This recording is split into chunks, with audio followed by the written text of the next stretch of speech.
Thursday, November 14th, 2019. And with that, I'll ask Commissioner...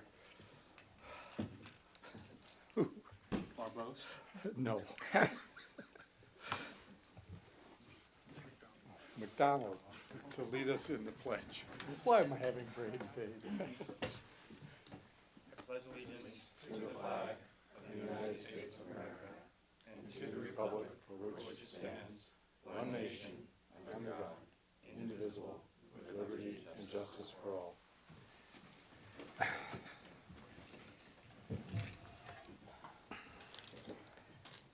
And can I have a roll call, please? Commissioner Kelso-Barnett. Here. Commissioner O'Neill. Here. Commissioner Willander.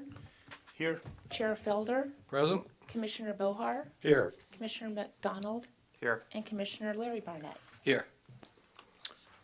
And a couple of housekeeping items. First of all, please set your cell phones and other devices on silent mode so they don't disturb the meeting. There will be no new items heard by the Planning Commission after 10 p.m. unless Commission by majority vote specifically decides to continue reviewing the items. If the item is not heard due to the length of the meeting, we will attempt to schedule a special meeting for the following week or arrange a potential date at the close of this meeting. Any decision reached by the Planning Commission may be appealed to City Council. Appeals must be filed with the City Clerk within 15 calendar days following the Planning Commission decision. And with that, we'll move to comments from the public. At this time, members of the public may comment on any item not appearing on the agenda. It's recommended that you keep your comments to 3 minutes or less. Under state law, matters presented under this item cannot be discussed or acted upon by the Planning Commission at this time. For items appearing on the agenda, public will be invited to make comments at the time the item comes up for discussion. Upon being acknowledged by the chair, please step to the podium, speak into the microphone, begin by stating and spelling your name. Any comments from the public at this time?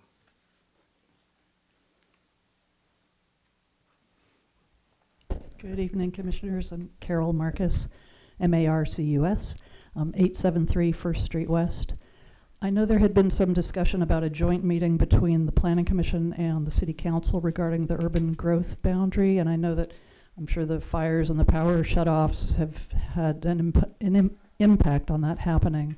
But I'd like to request the importance of that meeting. There have been a lot of letters to the editor and discussions about that, and I think it's time that it come before, if arranging a joint meeting is too cumbersome, then separately would be fine, but I think it's time that the public have a chance to weigh in publicly about the UGB. Thank you. Thank you, Carol. Anyone else? Seeing none, I will close this item on the agenda. The next item is review and acceptance of the agenda. Anyone have comments on the agenda itself? Seeing none, late correspondence.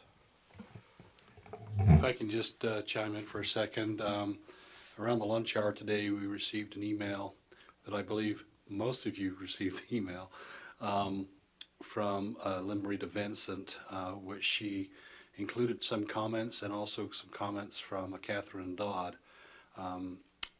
Then later in the afternoon around 3:30, Catherine sent her own letters relating to an item on the agenda, the last item on the agenda, in which she asked us to use that as being her correspondence. Not that there was a difference, but it was a separate, an improved set of comments, I think it was, over and above the ones that Lynn Marie related, that provided to us. So I do know that you didn't get that from Catherine, but we've just handed that out in hard copy. So I can let Lynn Marie or maybe Mark talk about that a little bit later about which one we use, which one we don't use. But that is the correspondence that we've provided to you this afternoon.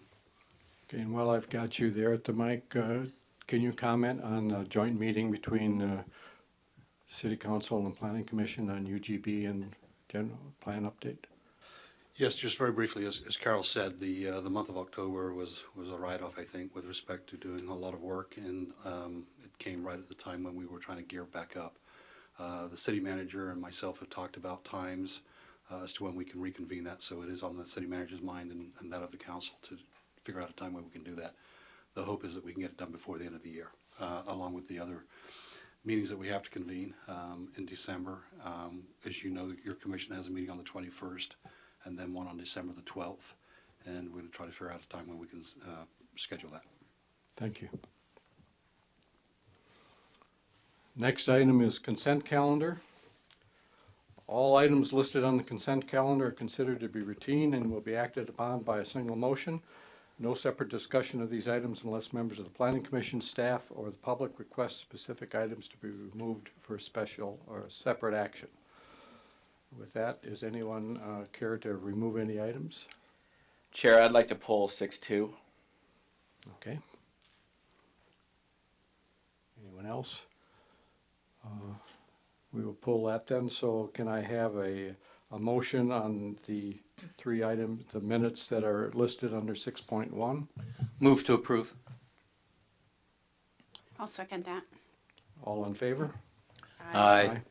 Opposed? Motion carries 7-0.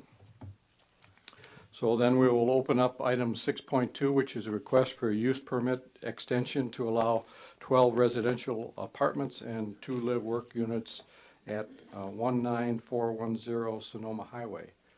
Chair, excuse me. And I'll yes. have to recuse myself because I had participated in the early design phase of this project. Okay.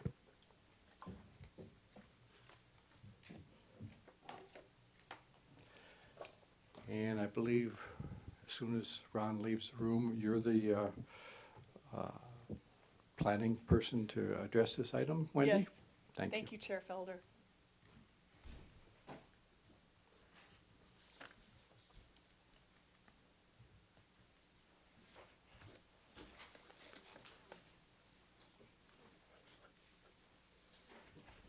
Good evening, Commissioners. Back in September of 2018, the Planning Commission adopted a mitigated negative declaration approving a use permit and a parking exception to construct 12 residential apartments and 2 live-work units on the property. In November of 2018, the Design Review and Historic Preservation Commission approved the site plan, architectural review, and a landscape plan for the property. And for projects with multiple permit approvals, the longest time limit associated with any one permit shall apply to all the other permits.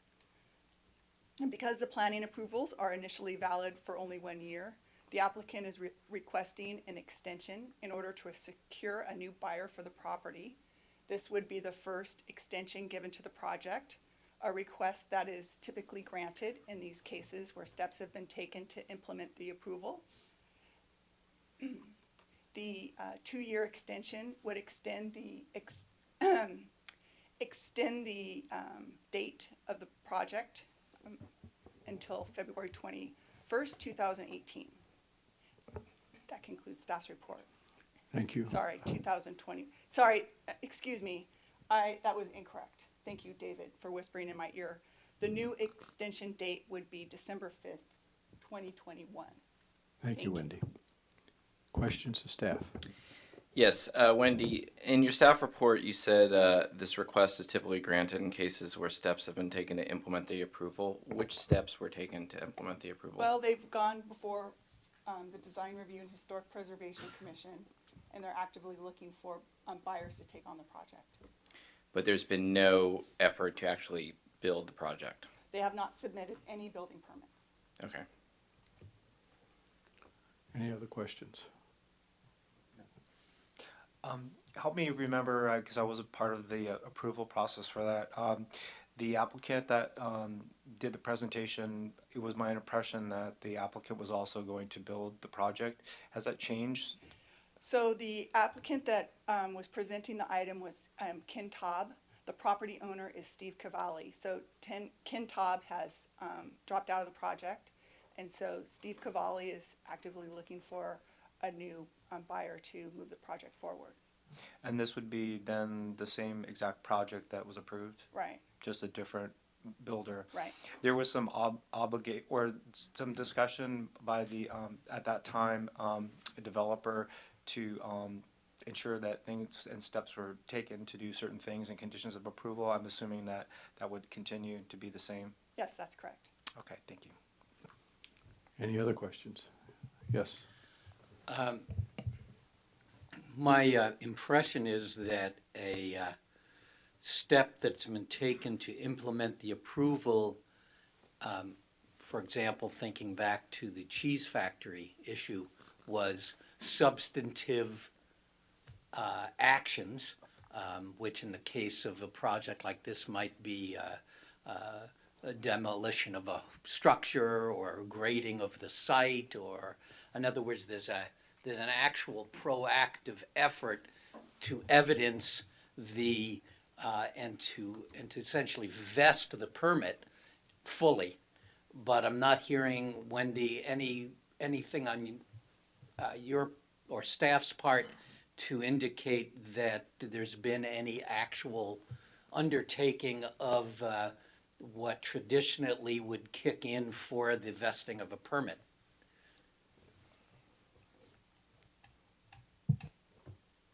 There we go. Sorry about that. So this is actually a step before that. So what they've done is that they've received a discretionary entitlement post the granting of a use permit. And as we know, that process has since been reversed. So that's the only evidence of trying to get to the next step, which would be to then vest the use permit through the submittal of an application and having that building permit application approved to then vest that use permit. They're not at that stage yet. So they're trying to get the ability to extend or that particular use permit, and then that would then give them the right to submit for a building permit to then vest that use permit. Okay, and perhaps it's because I was not on the commission when this matter was originally acted upon, but explain to me what I'm not clear on what this discretionary action was that, as you referred to, flipped the process in some way. Explain that to me. Yeah, thank you. I think the primary example I can give you is the Mission Square project, where it went through a series of approvals, it got appealed, and then it went to the council, and then it went to the DRHPC. And what we've done in the last year have said now any entitlement that requires multiple approvals, including a DRHPC, will now be done prior to the Planning Commission, so that the Planning Commission is the terminal area unless an appeal occurs. And in the case of an appeal to the council, it then doesn't take a trip to the DRHPC. Can I interject? The year starts with the granting of the last discretionary approval. So in my view, that doesn't count. I mean, that's just part of the city process. I was always under the impression, and at least precedent is that the burden, I mean, actually the municipal code says the burden of proof is on the permittee to establish with substantial evidence the permit should not expire. And then the year expiration starts with the last discretionary approval. So in my personal opinion, the use or going to design review after Planning Commission was never intended to be used as evidence of substantial evidence. Yeah, in the case of the Mission Square project, it was indeed that case, because we had to start No. the clock after the DRHPC appeal period had ended after that. Now, the Mission Square project, they proved with substantial evidence that they were going to the Sonoma County Water Agency. They were working very hard on it for 3 years. If you Zillow this property address, this was put on the market right after it was entitled. And so, in my view, there was no attempt to build this project. Yeah, and I can't speak to that particular aspect, but with respect to Mission Square again, when the clock started for day one, it was the 16th day after the 15-day Right. or appeal period after that was given. But that's So the same with this. Right, and so I guess the question would be, Wendy, question, and that is, the 1 year, did that start after the DRHPC in order to grant the extension? Is that what we're using as a benchmark? Yes. Yes. And when was that? December, or no. Yeah. So the project went before the Design Review and Historic Preservation Commission in November of 2018. And so 15 days after that would be December 5th, 2019. So that would be the full year? Yeah. Okay. Okay. I'd like to understand, you mentioned that the permit only lasts as long, if there's multiple permits, it only lasts as long as the longest, which is 1 year. So if that's the case, why is this extension for 2 years? So the development code says that this commission can grant a 2-year extension. You don't need to. You could grant a lesser time if you chose to. Okay, if it's the applicant present? Seeing no one come forward, I'll bring it back to the commission for discussion. So I'll go first. So my issue with this is I think the code was developed and intended to try to limit entitling projects and then just selling them, which is what's happening here. I also think Sonoma needs housing, and I think, and I would like housing to be developed on this site as quickly as possible. And I think because of that, I think we should let the permit expire.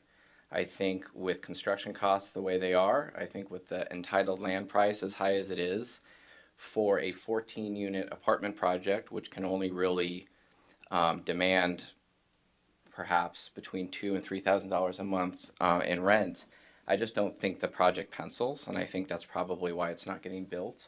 And removing the entitlement could allow a new project to come forth that could get built. It could allow that parcel to be combined with the larger parcel on the corner to create an even larger project that could provide the type of housing we need. And so, in my view, the permit, if you just follow the code, if you're just sort of a strict constructionist with the code, they haven't complied with anything, and they haven't established a burden of proof. And ultimately, I think keeping this entitlement will actually delay housing on that site. And since I think we need housing in Sonoma, I would support letting it expire. Other comments? I'd like to agree with Commissioner Barnett, Kelso Barnett. I also feel that the entitlement process is a very important one, and certainly when applicants come before us and get approvals, then they start obtaining the necessary studies and submitting the necessary reports for the building to the building department to start constructing. That certainly is a case where an extension should be granted, but in a case where nothing has been done, and we have an opportunity site here and also a larger site that I hope the commission will be looking at as part of our general plan update for housing opportunities. I'd like to leave the discussion of potentially even better projects in the future, especially if this project's for sale. That means that the original property owner and the original developer haven't been able to figure out that this is a viable project, at least in my mind, and that gives us the opportunity to look at something that could even be potentially better. I was on the commission and voted on it, and I was on the fence. I thought that the design could be much better, that there could have been even more units, and I was also not particularly pleased with the parking arrangement. So in my mind, I think that allowing it to expire could potentially create a better project with a new developer. Thank you. Anyone else? I'd agree with the previous two commissioners' remarks as well, and I think I'd like to add, I do not believe that anything was done to perfect the original approval of this thing. I also am aware that the real estate market, by the oracles out there in it, are suggesting that we're over the peak and we're perhaps headed towards a downturn or a stabilization or something. And I think that's going to make the opportunities for this project to be sold successfully a lot less. And so I would be in favor of not continuing this. Sheila? I'm in agreement with my fellow commissioners. The one downside I see to not extending this permit is that it's a burden on the owner of the property because it doesn't have the entitlement, which could make the potential sale value, it could impact that. But our role as commissioners is not about protecting somebody's property value. It's about making sure that we follow the code. And again, I don't see any serious effort to vest this permit. Anyone else? I tend to agree. I mean, I certainly would not have renewed it for 2 years. One would have been max, but I agree with the rest of the commission that it's probably better to let it expire and to let them refile when they find a new project.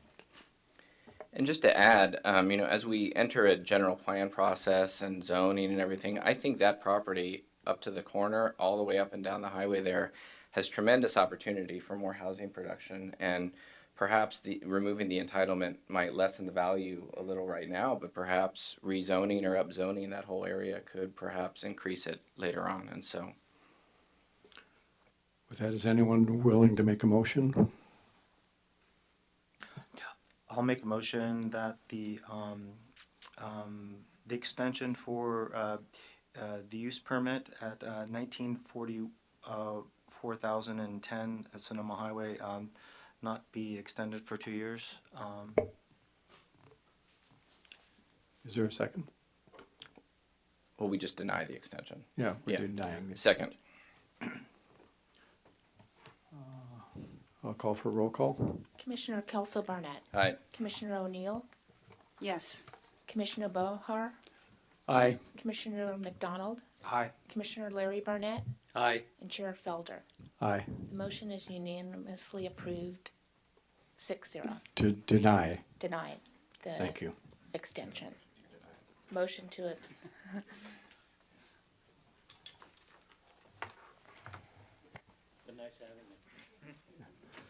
And if we didn't lose Commissioner Barbos,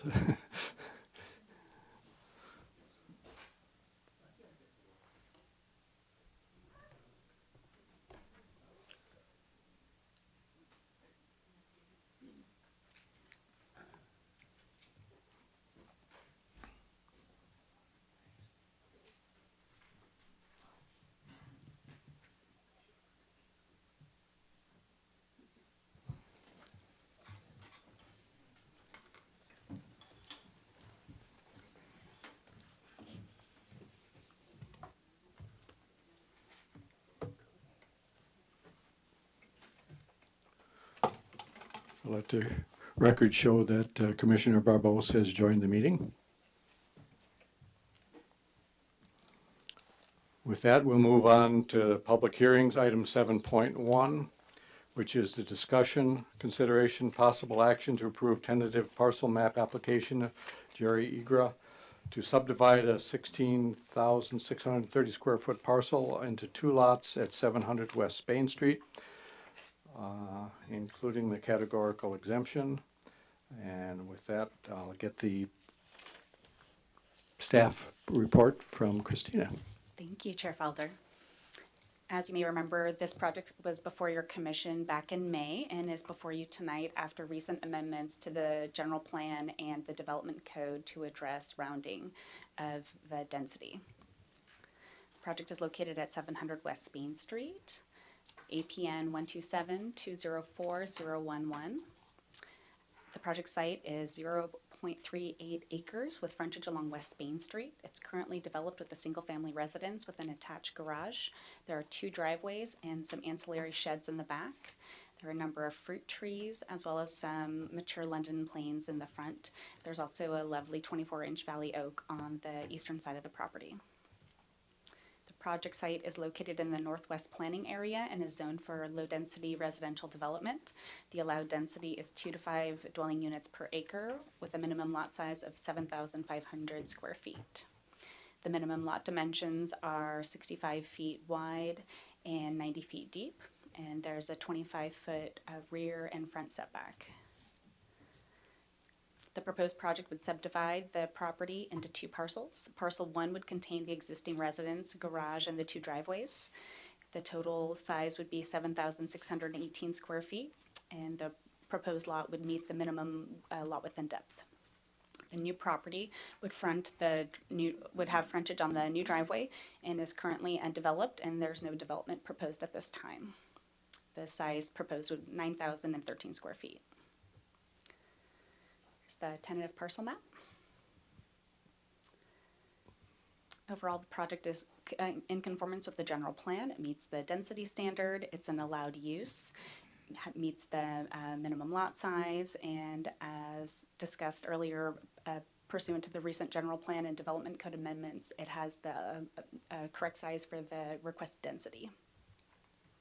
The project also complies with the zoning code standards, density, minimum lot size, and the tentative parcel map demonstrates that the future residents in that back lot could meet the setbacks, and that would be determined through the building permit process.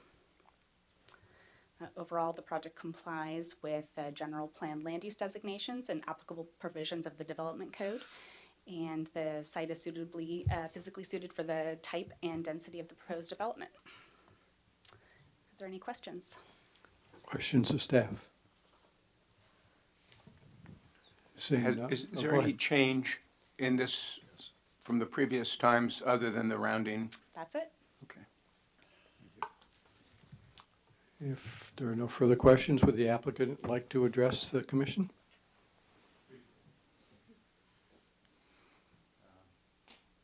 To quote the Grateful Dead, what a long, strange trip this has been. First of all, I want to thank Christina, David, Wendy, for hanging in there with me and finding a way to bring this back before you, and amending the general plan to allow for the rounding, which I think you as commissioners all expressed support of in the past, and we're looking for a method to approve this project. So I want to thank you as well. Hopefully we can bring this to a happy ending tonight. Thank you. Thank you. Anyone else from the public here to speak on this item? Seeing none, I'll bring it back to the commission for discussion, possible action. Yes. Well, I just want to say to the applicant that I expect this was a painful process for you, and I'm sympathetic. But it also resulted in clarification of our standards and regulations, which now give us something that we can apply to other projects. We no longer will be in an area of a lack of clarity about how these decisions are made. We've got a firm formula. We've got a way to approach the situations like this that can be clear both to the applicant and the purchasers of property, as well as to the Planning Commission and the city staff in terms of determining what it is that can be done. So I know this was unpleasant, but in the end, you've actually contributed to the more rational and efficient operation of the city's land use decision making. And for that, I appreciate the vagaries that this particular project developed. Thanks. Any other comments? Can we make a motion? You may. I make a motion that we pass this resolution, and we might even call it the EGRO rounding factor. Resolution 2000, it doesn't seem to have a number. 127-204-011. Okay. That's the APN. Second. Roll call, please. Commissioner Kelso Barnett. Aye. Commissioner O'Neill. Yes. Commissioner Melander. Yes. Commissioner Bohar. Aye. Commissioner Barbos. Yes. Commissioner Larry Barnett. Aye. And Chair Felder. Aye. The motion is unanimously approved 7-0. Congratulations.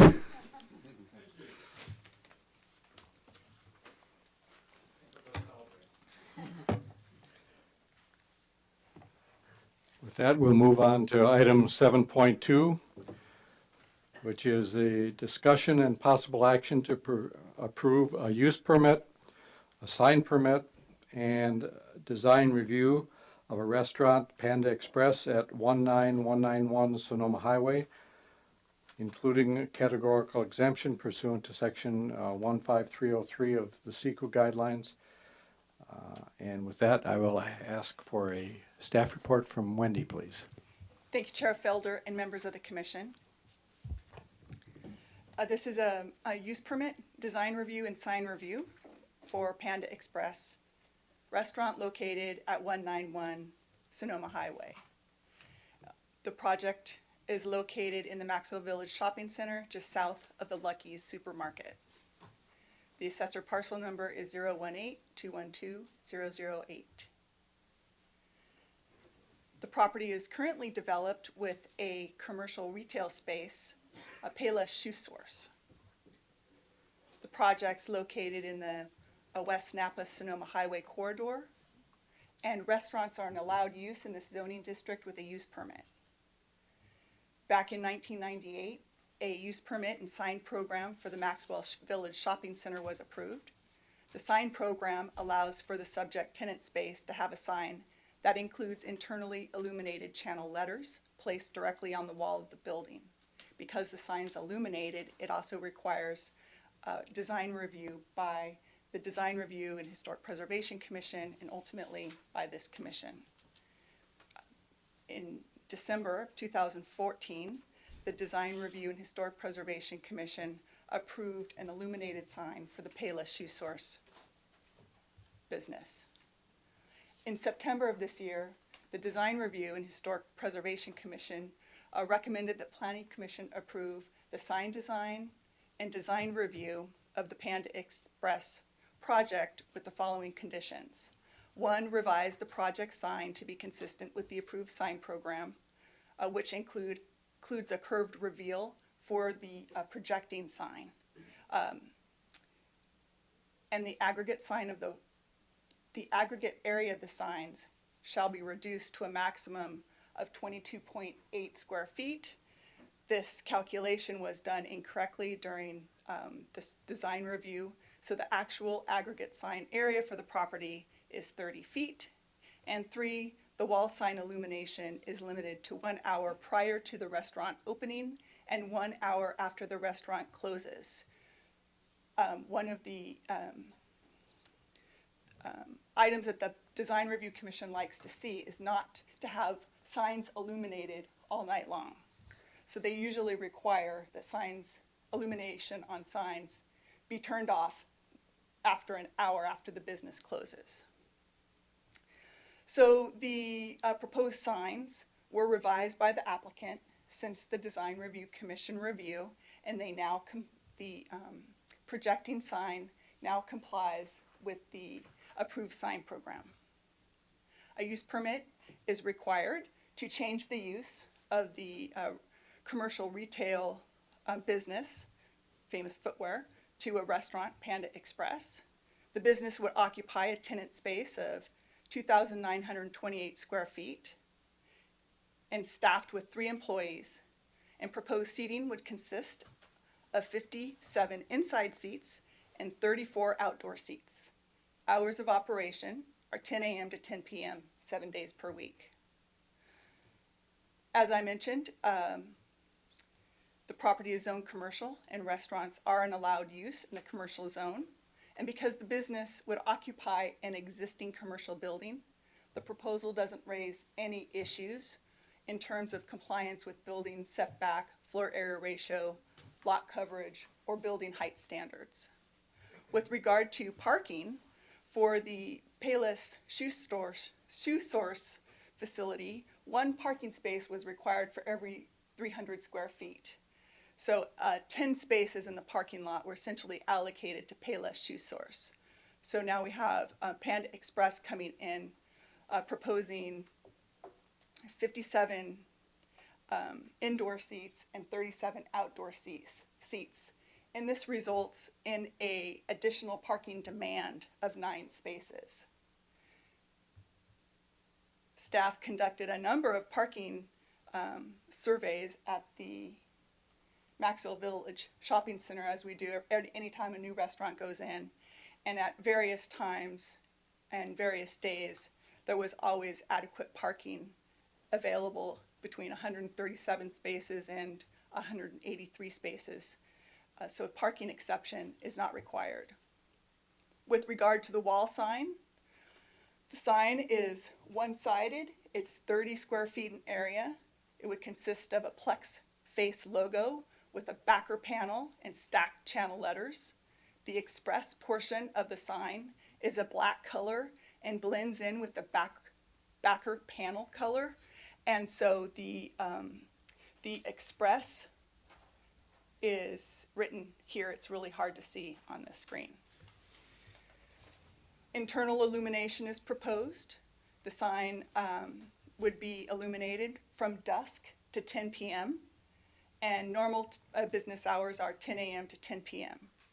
And a condition of approval has been included limiting the illumination of the sign to 1 hour prior to business opening and 1 hour after the restaurant closes.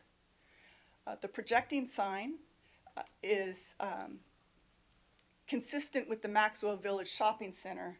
Therefore, it's not subject to discretionary review. Based on the property's primary frontage, the maximum aggregate sign area allowed for the parcel is 30 square feet, and the Panda Express sign is 30 square feet, so it's consistent with that requirement. Maximum number of 2 signs are permitted for any one business, and the proposal is consistent with that requirement. There are certain basic sign findings that this commission will need to make in order to approve the sign application. With regard to design review, the applicant is proposing to convert the existing retail tenant space into a new restaurant featuring 57 indoor seats and 34 outdoor seats. Proposed external building modifications consist of a new patio to accommodate 34 outdoor seats, including removing the existing storefront glazing, mullions, and doors facing the east side of the building. There are new recessed ceiling lights proposed and string lights. There's a new ceiling mounted fan, and the north outdoor wall will boast a themed wall graphic over a natural wood tile finish. Patio furniture will be composed of wood in contrasting color. Decorative hung wall plants are proposed, along with a fire pit. A new storefront is proposed. It would be recessed approximately 17 feet into the space and will be installed consisting of a dark aluminum mullions. And a new 10-foot tall ceiling will be installed below the existing gabled roof. For this commission to approve an application for design review, there's also certain findings that need to be made.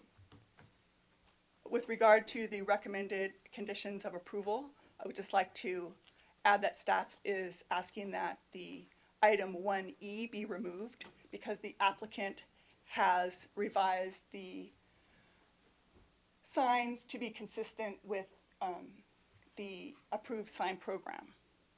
And that concludes staff's report. Thank you. Thank you, Wendy. Questions of staff?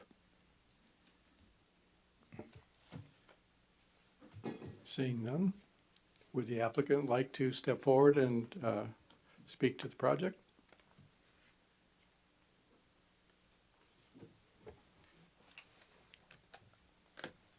Please state your name. Good afternoon, Ruben Rodella with GWA Architecture, architect for Panda Express.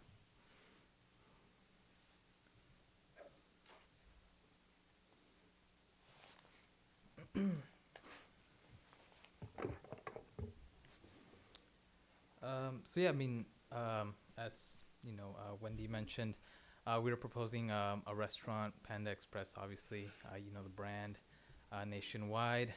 We are proposing a bit of a different type of design for this space, something that, you know, it's synchronizes a little bit better with the shopping center, with the overall look, feel of the space. With this particular site, it is a little bit larger of a space than a typical Panda Express. So what we wanted to do here is kind of recess some of that storefront area into the space currently and create some sort of like indoor-outdoor patio experience with that. And yeah, I mean, most of the finishes on the interior will be typical, prototypical branded elements such as like wood tiles, natural colors, etc. But yeah, I mean, I'm open to any questions you guys might have. It was noted that the sign specifications were in sync with the shopping center rules and regulations. I'm not sure it's really appropriate, but I'm curious whether, is there any tension between the building design and layout and the regulations of the shopping center? Do they have to approve that? I'm sorry, who? I'm sorry? Are they going to approve that as part of your lease? The property owner? Yes. Yes, yes, that is included as part of the lease. So that issue is not an issue, even No, though it's... no, no, Okay, no. thank you. Other questions? Yeah. Is Panda Express, are all the units owned by the company or are they franchised? Company owned. Okay, and do you know how many of them there are? I believe they just passed a little bit over 3,000. 3,000? Yes. Okay, thank you. Anyone else? Thank you. We have no more questions of you, thanks. Okay, thank you. Anyone else from the public care to speak on this item?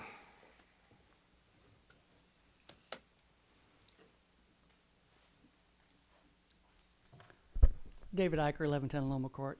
I'm surprised it hasn't come up yet in my email that I sent to you that still looks like going for the Class 3 exemption. City of Sonoma is not an urbanized area. Class 3 exemptions is maximum 2,500 square feet. This is 2,900 square feet. So I don't understand why it looks like we're still going for the Class 3 exception. It just does not seem to apply here. Especially since we've got 20 additional outdoor seats than would normally be, which have to be approved and require additional parking, as well as would be additional traffic, et cetera, if you have the more seats you have. And that's why you require more parking. So that seems to be an environmental impact as well. So my wife was a bank auditor, and she said this morning to me, an unrelated matter, that in auditing you have to go by the rules, where with SECRA you have to go by the rules as well. And so if you don't, you get you have problems. So, and I'm not sure why there's such a reluctance to do a initial study, and we'd probably come up with a mitigated negative declaration. Because one of my concerns, besides traffic and parking, would be that it's a fast food restaurant. And I'm not against Panda Express. I'll probably eat there once it opens. But being fast food, you'll have a lot of single-use plastic with the cutlery and chopsticks, and potentially also polystyrene for takeout. And I would like to see some, investigation into that to say, well, what can be done to reduce this, the trash that's going to be thrown out, the stuff that's not recyclable, and replace it with things which are recyclable or biodegradable. And I think that's basically it, other than, please follow the SEQA rules. Thank you. Thank you, David. Anyone else care to speak on this item? Seeing none, I'm going to bring it back to commission. Would staff like to comment on the CEQA? Sure, I'll take a stab at that.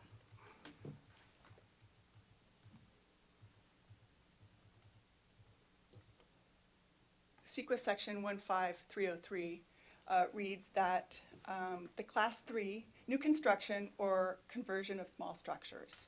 Class 3 consists of construction and location of limited numbers of new small facilities or structures, installation of small new equipment and facilities in small structures, and the conversion of existing small structures from one use to another, where only minor modifications are made to the exterior of the structure. The numbers of structures described in this section are the maximum allowable on any legal parcel. Examples of this exemption include but are not limited to. And then 1, 2, 3, 4, 5, 6 examples are given.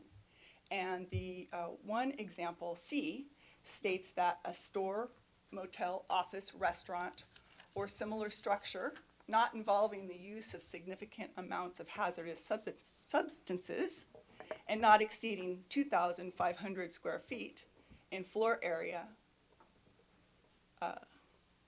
is exempt. Now, it's staff's collective opinion that the Panda Express restaurant is exempt under the Sequin exemption 15303. The difference here in question is 428 square feet, which is not substantial. This is an existing commercial retail use that's changing to another retail commercial use. It's a restaurant. It's there are no environmental resources or hazardous or critical concerns to be considered. It's not a hazardous waste site. It's not a historic resource. While parking is no longer considered an environmental impact, staff conducted numerous parking counts at the site and determined that there's adequate parking available. And that's my response to why we're using the Sequin exemption. Thank you. Thank you, Wendy. Yes. Can I follow up with you on that? So we just had an agenda item where we made a guy wait like 8 months because it wasn't, following the rules, and we got the rules changed and we changed it. And in this circumstance, at least reading the Sequin exemption, it seems to me very clear that in non-urbanized areas, restaurants up to 2,500 square feet are exempt. And we discussed that with Sausage Emporium. I believe it was 1,600 square feet, so we specifically said it was exempt. This is, as you say, 428 square feet over, but that's 17% of 2,500. So is that substantial? I mean, some people might think 17% is. And so my view is that, I guess my question would be, is there another exemption that could apply? Because it doesn't appear this one does. Well, I felt that the best Sequin exemption for this project to use would be this one. I would note that the courts have opined that these examples of the exemptions are not they're just examples. So we could have a different example. Our example could be that a restaurant less than 3,000 square feet could be exempt. It's hard for me to jump to that conclusion because it specifically calls restaurant out, not exceeding 2,500 square feet. Above, in the preceding paragraph, while it doesn't specifically talk about square feet, it says numbers of structures described in this section are the maximum allowable. So I would assume that any numbers in this section are the maximum allowable. So yeah, except for the part that says examples of this exemption include, but are not limited to. So it's not limited to these examples. So why would they put in a number that they do not want you to exceed, thinking that you could exceed it in another example? That just makes no logical sense to me. I mean, if they say a restaurant do not exceed 2,500 square feet in a non-urbanized area, but another example could be 4,000 square feet, you're totally cool there. Like that, that doesn't make any sense to me, personally. And so that's why I'm asking, is there another exemption? Because it doesn't appear this is applicable. So if I can just chime in, as you go through all of the classes of exemptions under CEQA, some do not give you the ability to be flexible or come up with your own examples to meet the local jurisdiction's needs. This is one that gives that discretion, and I think Wendy was referring to examples in some cases that John can talk about, where you look at the flavor of A through F, you kind of get a sense. And so you see that delimiter of the urban, non-urban kind of thing in a couple of them there. You see it in B as well as you see, in B as well as C. and you look to see if the spirit, the intent is there. And so you're given flexibility, and that's why that language is there as opposed to some of the other exemptions that we have. From a staff perspective, we've looked at the case law, we've looked at the examples here, and believe that this exemption is an appropriate one to use. I don't believe there is. I guess another- my sort of 30,000 foot level concern is it seems like we are looking for ways around CEQA. And it seems like planning staff is looking for ways to avoid following state law. Where to me, I feel like a very fair reading of this says this does not apply, and so we either look for another exemption or we do an initial study. It seems, I see, in my view, when we start talking about case law, it seems like we're just looking for a way around it when we could just do an initial study and comply with the state law. From our perspective, with respect to the response there, it's a it's a commercial use in a commercial zone. And I can understand that if it was a use permit that had other environmental impacts for us to look at, like we look at, for example, I think Wendy mentioned a few of them we see in the infill. So clearly, there is discretion at your commission to say, no, that doesn't fit, let's go a different route. But our recommendation is the one that we cited.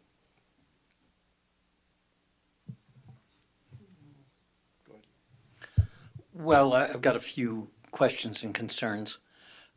So what would the process of an initial study and I assume mitigated negative declaration on an application like this, what does that add to the timeline of the approval of the project or the cost of the project? I mean, what are the ramifications of going that route? So there's at least a 6-month timeline, I would say, at best case scenario. And there is a increase in fees. I believe we're outsourcing initial studies with the city now, so we would be hiring a consultant to create that document, and that would be thousands of dollars. And if I can just kind of follow up on that, I think there's a piece there that you were asking about what will be the result of having done a mitigating negative declaration. It will be a statement of the commission as the resulting document saying that there's no impact on the environment as a result of the initial study, assuming that we can get there. And that would be basically a statement saying an EIR is not required as a result of the initial study. You would be making an affirmative statement that a negative declaration can be made, that there will be no significant effect on the environment. And that can take the form of a negative declaration or a mitigating declaration, again, dependent upon the results of the initial study. Right, okay. I'm wondering why it is or where it is or how it is that what I refer to as a philosophy of land use planning has been developed, which to kind of tie into Commissioner Kelso-Barnett's comments, leans in the direction of looking for ways to exempt projects rather than leaning in the direction of adhering to the letter of the law. I ask that because we're getting into big trouble on this repeatedly in Sonoma. There are projects that have come before the city that have now been challenged and are in litigation that have to do with the strict adherence to CEQA. And both the cheese factory and the Gateway project have been held up because, in part, of the application of an exemption, which has been and may well be, in my opinion, successfully challenged in court. Now, based on that experience, why would we be leaning in that direction instead of leaning in the other direction, which I would refer to as the more cautionary direction, which, when I say cautionary, which is to avoid litigation or entanglements or difficulties and just rely on the explicit language of the law rather than getting into situations where we continue to interpret the language of the law in a way that appears to me to be favorably inclined to help applicants. I understand the emotional inclination to do that, But from a legal standard standpoint, we keep getting into trouble. And I think it's the wrong direction for us to go. I mean, maybe some people would say, gee, it's too hard to get things done in the city of Sonoma. And maybe it is hard to get things done in the city of Sonoma. But I'm not sure if it's easier to just follow the strict guidelines of the laws and not end up in court and delaying or killing projects, as opposed to just saying, well, that's fine. You know, in this particular case, this is a 2,900 square foot space in a non-urbanized area. There's going to have to be an initial study. You ought to figure that into your timeline of what it's going to take to do what you want to do, and it's going to cost you X amount of dollars, and we can help you get the process started right away. I'm not seeing the other leaning, which is to keep trying to find exemptions that we can wrangle, is working out very well. In fact, Do you mind? When was the application received? My point being, if it was started then, and it was 6 months ago, we would have the initial study tonight. Well, while Wendy looks that up, I'd like to respond. It's provoking a response from your director. I've been in the profession 30 years, and I've worked for multiple public agencies, so I know there's an appreciation of that. I can assure you that we don't wake up one day and say, how can we figure out a way how to lean one way or the other? As professionals, we as planners understand CEQA. My view of the world, and I think I share with a lot of planners, is that every project has to be looked at pursuant to CEQA. It's going to require an EIR if it's a project. Our first determination, is it a project under CEQA? If it's a project under CEQA, then we have to say an EIR is required unless there's a general rule exemption under 15061B3. It's a general rule. We've used it here before. And if the general rule, which says basically that it's clear and evident to all in the world that there's not going to be an impact on the environment, you can use it. And I can give you examples of that. But if that cannot be used, then you prepare an EIR unless there is a legislative exemption, a categorical exemption that has been provided for us. Then if that cannot be used, then you must prepare an initial study to figure out that an EIR is to be prepared. If an EIR, as a result of the initial study, is not to be prepared, then you can make a negative declaration. So we do go through that methodical process of trying to figure out why an EIR is not required. So there is a leaning that way, and then there are reasons for why an EIR is not to be prepared. And so when we look at these categorical exemptions, and the list does grow over time, we say, does it really fit? Does it look? Does it meet the intent of what the legislature had when it created these guidelines? And that's the methodology that we use. We don't wake up one day, like I said, to say, how can we figure out a way to get through to a particular solution? I have a question too. I want to look at this a different way. The architect mentioned that this is one of the larger Panda Express. Is there a way to make this 2,500 square feet so that we have that exemption and we don't have to get around the CEQA rules? We honor the CEQA rules and just make this 2,500 square feet.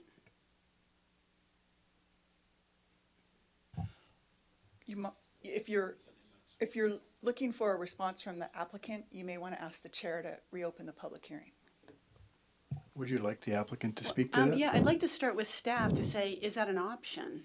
Is that something that we could consider? Because then we could get to that 2,500 square foot, we could follow the rules, we could get the exemption. So if you think that that's a possibility, then yes, I would like to ask the chair to reopen public comment. Yes, it's clearly an option. Okay, I'll reopen the public hearing. Can I have the applicant come forward again, please?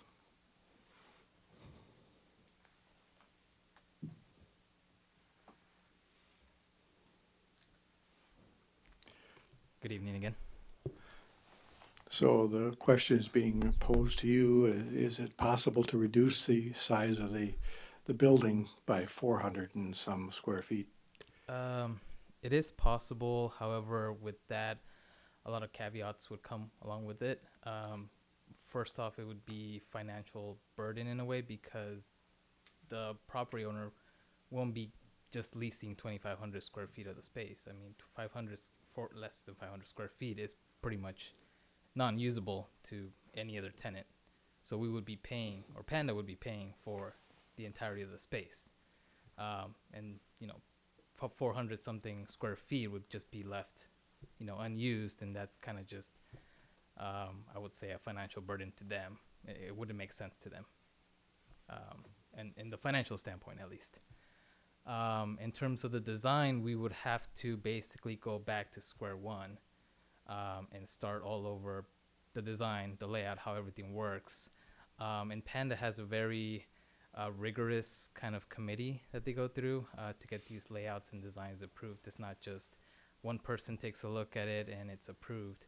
It's actually a few committees that they go through to take a look at this. And it's not just the design team, it's the construction team, it's actually the operators, the people who are going to be working at these restaurants. They actually take a look at that as well, and the owner. So, like I said, reducing it would severely impact time and money, you know, for my client. So follow up to that, if you had to go down the path of one or the other, 6 months waiting for an initial study or redoing the design so that you could get to 2,500 square feet and work out something with the landlord, what do you think? That would be something I would have to bring up to the client. It's not my my decision to do, since it's not my money. But it's something that, you know, the legal team would have to negotiate with the property owner, with the landlord, and obviously my client would have to do that.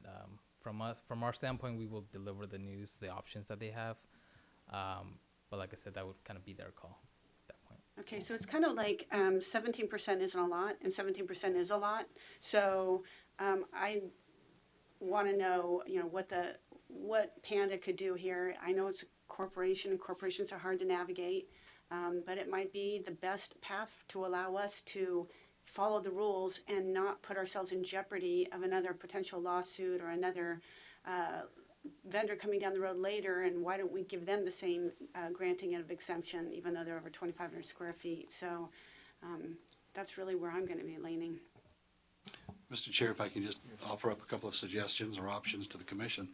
If there's a desire on the commission's part to use the C exemption for the 303 class, we could continue the item off calendar until the applicant chooses to or not choose to do a redesign in order to be able to meet that particular exemption.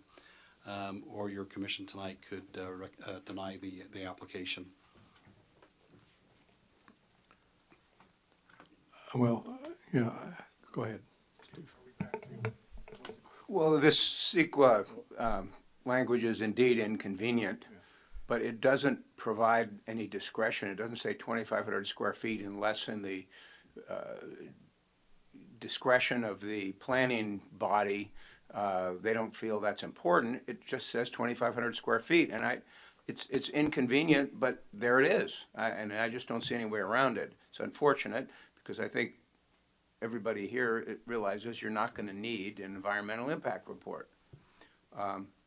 The only potential environmental issue that I think has been raised that gets some traction with me anyway is on the waste, the styrofoam containers, the plastic, the throwaway utensils.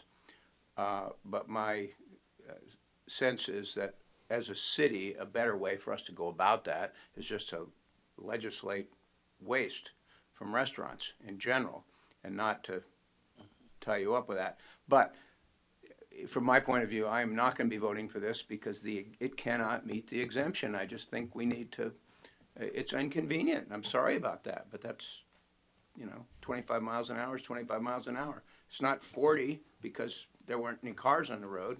It's 25. So that's my viewpoint.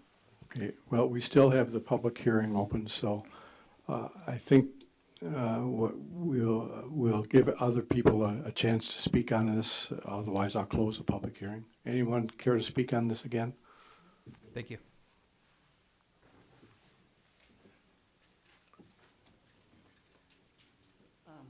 Thank you, David Eicher again. I'll be brief.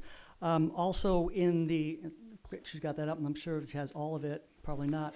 15303, in some comments, it states, the 1998 revisions to this section clarify the types of projects to which it applies. In order to simplify and standardize application of this section to commercial structures, the reference to, quote, occupant load of 30 persons or less, unquote, contained in the prior guideline was replaced with a limit on square footage. So prior to 1998, it was occupant load of 30. Clearly, you have 57 seats and 3 employees, you've got an occupant load of 60, which is double the old standards of 98. So we're talking about, they may try to make things a little simpler, and in terms of not having to calculate occupant load, which is more difficult than just doing square footage. And so I see these guidelines also as like, this is a specific example, and when it says not including, in addition, they have other things which not listed. Since this is specifically listed, then it should be adhered to. You can have a completely different example, like a barnyard with a fence around it or something. So, thank you. Thank you, David. Anyone else? I'm going to close the public hearing again. I believe, go ahead, do you want John to weigh in? Yeah, and again, this is just a reading of that particular C. I just want to offer it out there. This is not a restaurant that uses any amount of hazardous materials. So then the question is, can you have a store larger than 2,500 square feet that uses no amounts of hazardous substances? So you can actually have some, they must be not significant, and then you've got the delimiter of the 2,500. So I just put that out there, and I would turn the time over to John to respond as well. So just on the point of not being in compliance with state law, the courts have interpreted that subsection C. And the way the courts have interpreted it is that it is in fact not all-inclusive, that where it says include but not limited to means that there can be other examples, even other examples that don't specifically meet subsection C, because the courts have seen this as being an exemption that was decided to be for policy purposes justified by the Director of Public Resources on the basis that it is in the same category, and that car washes, stores, motels, restaurants all use essentially the same equipment and the same machinery, and so they are all of the same type. And so that's how the courts have construed that subsection, just to clarify. And in this case, where you have a restaurant that's in a shopping center with other restaurants and other retail establishments, grocery stores, etc., that is the type where you have a restaurant that fits in the same type as the shopping center, and it appears that would be the basis for staff's determination recommendation on that. And just to kind of explain where the courts have interpreted that subsection. Okay. Well, to follow up on that, I'd be more comfortable if the city had developed language of its own that applied to situations like this, that it could rely on as a standard, as a regulation. The problem is that I think that what you're describing is an evaluation that's on a case-by-case basis, dependent upon conditions, and the evaluation of those conditions in essentially a subjective way. And to my way of thinking, when there is an objective standard that's available, that is the standard that should be used. I mean, to summarize the concept simply, the rules of law protect everyone. The rules of law protect us all. They protect the applicants because they know what they have to do, what bar they have to jump over. They protect the city and the institution in which these things are approved, because if it follows the law, the objective standard, then it's going to be more difficult for those decisions to be challenged. So I think in the absence of code language which says, for example, that a space within an existing shopping center that does not exceed X numbers of square feet would be deemed as available as an exemption under Sequin 15303. If there were something objective that we could lean on as a matter of decision making, I'd be comfortable with it. But I'm not comfortable with, well, in this case, it's in an opinion, it's a negligible increase in the square footage. And I don't know what negligible means. As I say, that's a very subjective standard. And I don't want to see us getting into difficulties over and over again by coming up with interpretations that it appears to me are being fairly readily challenged nowadays in the environment that we live in. We're better off leaning on something that is had some codification. One other thing I would like to just call everybody's attention to is the first sentence of this this code section, and it says Class 3 consists of, and then jump ahead and it says conversion of small existing structures from one use to another where only minor modifications are made in the exterior of the structure. Just to point out, they're taking out the exterior wall and moving it back 17 feet. I don't consider that minor. I just think this thing is in trouble on the 2,500 square feet, but this is not minor. I don't see taking a wall out and moving it back as fitting within this. So I just can't support the use of this exemption here. I think that's actually a very good point that Commissioner Barbeau just pointed out. And I think generally we've discussed as a commission for a long time now wanting to discuss CEQA.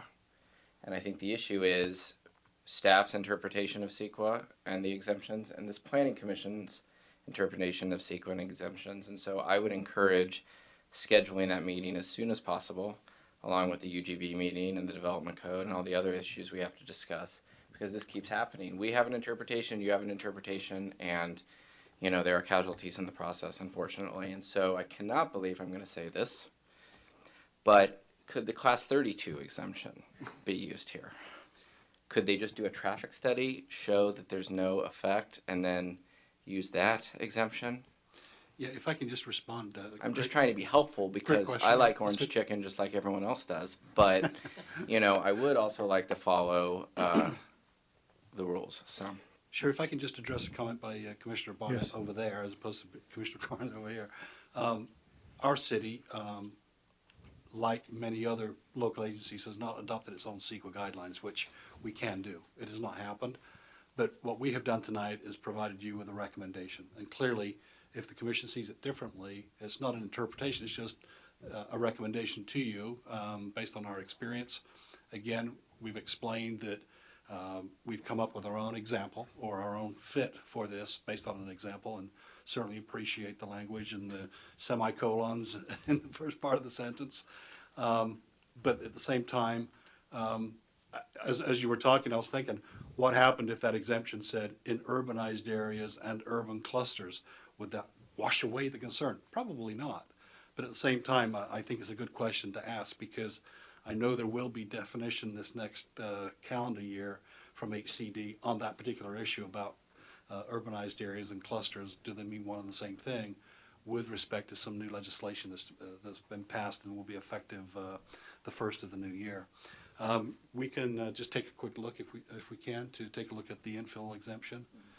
Maybe perhaps continue the I think I'm getting the sense that we have an impasse here with a majority of the commission and in approving this item as it sits. And so there are kind of two options. Either we would go ahead and just deny it, or we could continue it and give the applicant the chance to pursue whether they want to spend the time and effort to do an initial study and look for a neg deck. Yeah, Mr. Chair, what I would do is, if the latter is the wish of the commission, I'd request that you continue it to January the 9th, I think it is. Your December 12th meeting is packed. And so that would give the applicant time. I'd like to continue to a date certain. I think it's the 9th, if we can just double check. And that will give us the ability to have the applicant determine which course of action they want to take, given your discussion tonight. Yeah. Let me just verify that date. Would it be a benefit to briefly review Class 32 to see if the Well, commission? yeah, that'll be the point of it as well, is to see if that would not necessarily fit, but see if that's an appropriate use or recommendation from us. Yeah, the 9th is the date, but are we going to look at that? Mr. Chair, you could also ask the applicant if he would like to have one or the other to see if they're predisposed one way or not. If I recall, the spokesperson indicated that he needs to check with the corporate office. Yeah. He can't make a choice. He has to present the options to the corporation and let them decide, I think, so. I think it's. I'd like it on the record, though, from the applicant that we have here before, is that a continuance will be acceptable. Well, let's make sure that we are willing to do that first. Is it the desire of this commission to continue the item to look into whether there's either another CEQA exemption or the applicant would be willing to go through an initial study in neg deck to satisfy this? Or reduce the site to 25 or reduce it to a smaller square footage. Yes. Does the commission have that desire to ask for continuance and give the applicant those options? Yes. Sure. Okay, well, then I'd ask for somebody to make that motion. I move that we continue this matter to January 9th so that the applicant can consider whether or not the applicant is willing to do a negative declaration or an initial study to pursue a negative declaration, or in the alternative to seek a reduction in size, or pending staff's determination that another exemption would apply and this council's or commission's concurrence with that. So we would determine all that on January 9th. Is there a second to that? Second. You want further discussion? Was it the intent that staff was going to look at this other possibility this evening? Was that a quick overview, or is? Well, we were going to look, but I prefer more time to be able to do that. And that's why I suggested the continuance. I should have spoken up sooner, so I'll just shut up and let it continue. So there was a second, was there not? Yes. Roll call, please. Commissioner Kelso Barnett. Aye. Commissioner O'Neill. Yes. Commissioner Valander. No. Commissioner Bohar. Yes. Commissioner Barbos. Yes. Commissioner Larry Barnett. Yes. And Sheriff Felder. Yes. The motion was approved 6-1.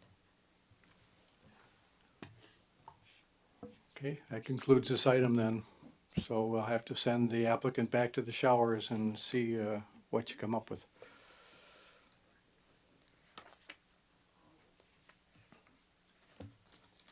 Moving on to the next item. Item 7.3 is a discussion, possible action to approve a music venue license for a restaurant and hotel, Macarthur Place, located at 29 East Macarthur Street. Including action to approve categorical exemption pursuant to section 15301 involving negligible or no expansion of existing or former use of existing facilities. And with that, the staff report from Wendy, please. Thank you, Chair Felder and members of the commission. Get this staff report, or this presentation displayed.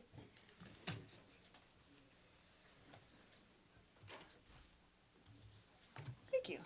So this is the Macarthur Place Hotel and Spa Music Venue License. The project is located just a few blocks south of the plaza. Assessor parcel number 018-091-006. The project site is located on the south side of East Macarthur Street.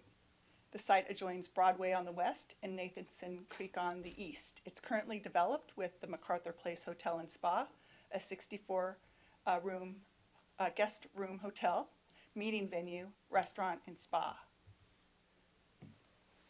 The property is zoned mixed use, and music venues are allowed in the mixed use zone, subject to approval of a license by the Planning Commission.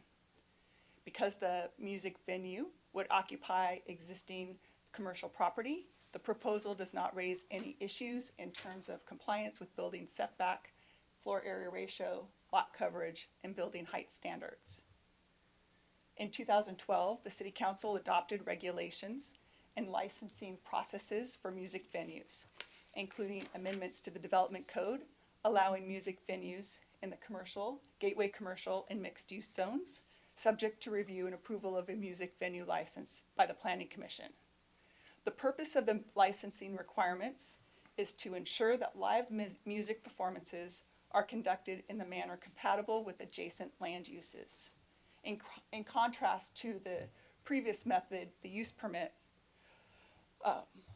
by which live music was regulated prior to the adoption of the license. The music venue license is not an approval that runs with the land. It's approved for a specific business and reconsidered by the Planning Commission with any change in ownership, is subject to reconsideration by the Planning Commission 1 year after being exercised, and must be reviewed annually thereafter, and may be terminated by the Planning Commission at any time subject to certain findings. The applicant is requesting a music license to allow music venue license at the Macarthur Place Hotel and Spa. The applicant is proposing 2 indoor locations in the barn, which is Building P, and the Knowledge Center, which is Building Q, and 4 outdoor locations. Indoor music performances would be limited to 4 events per week, and outdoor music performances would be limited to 2 events per week. All indoor and outdoor music events would be closely monitored by the appropriate restaurant, bar, or catering manager for all code compliance and guest safety. So the barn location is Building P.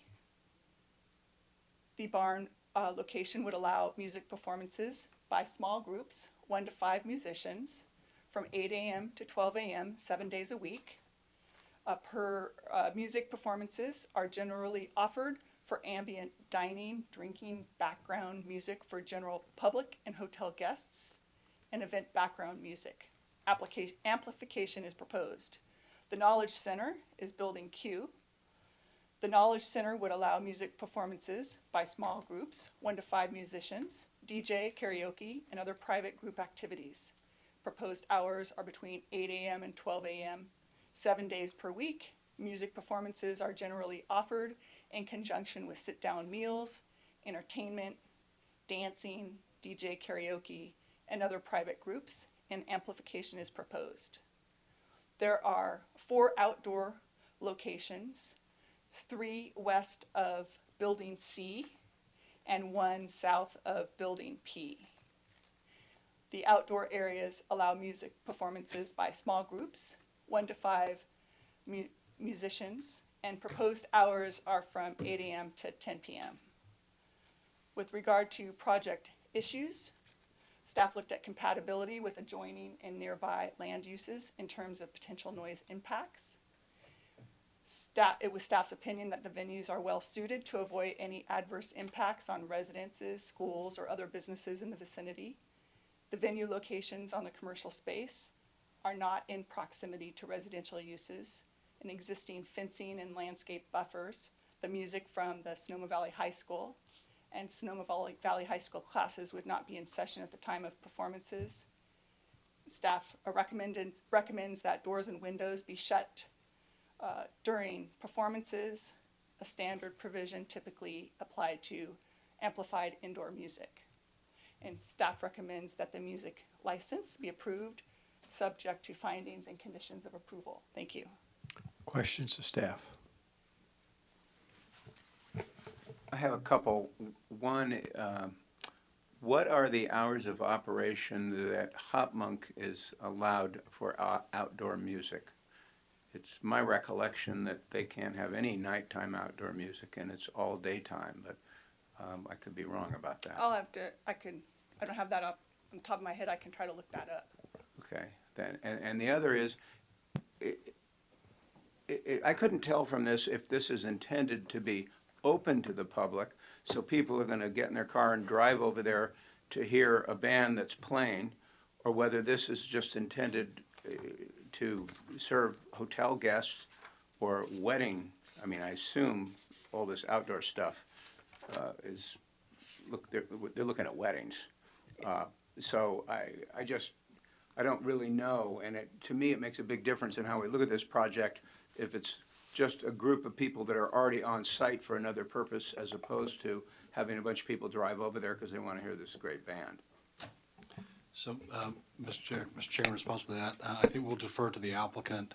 We'll be able to describe that. Initially, when we first contacted the hotel, the concern was relative to Wednesday nights from 5 to 7 for patrons only.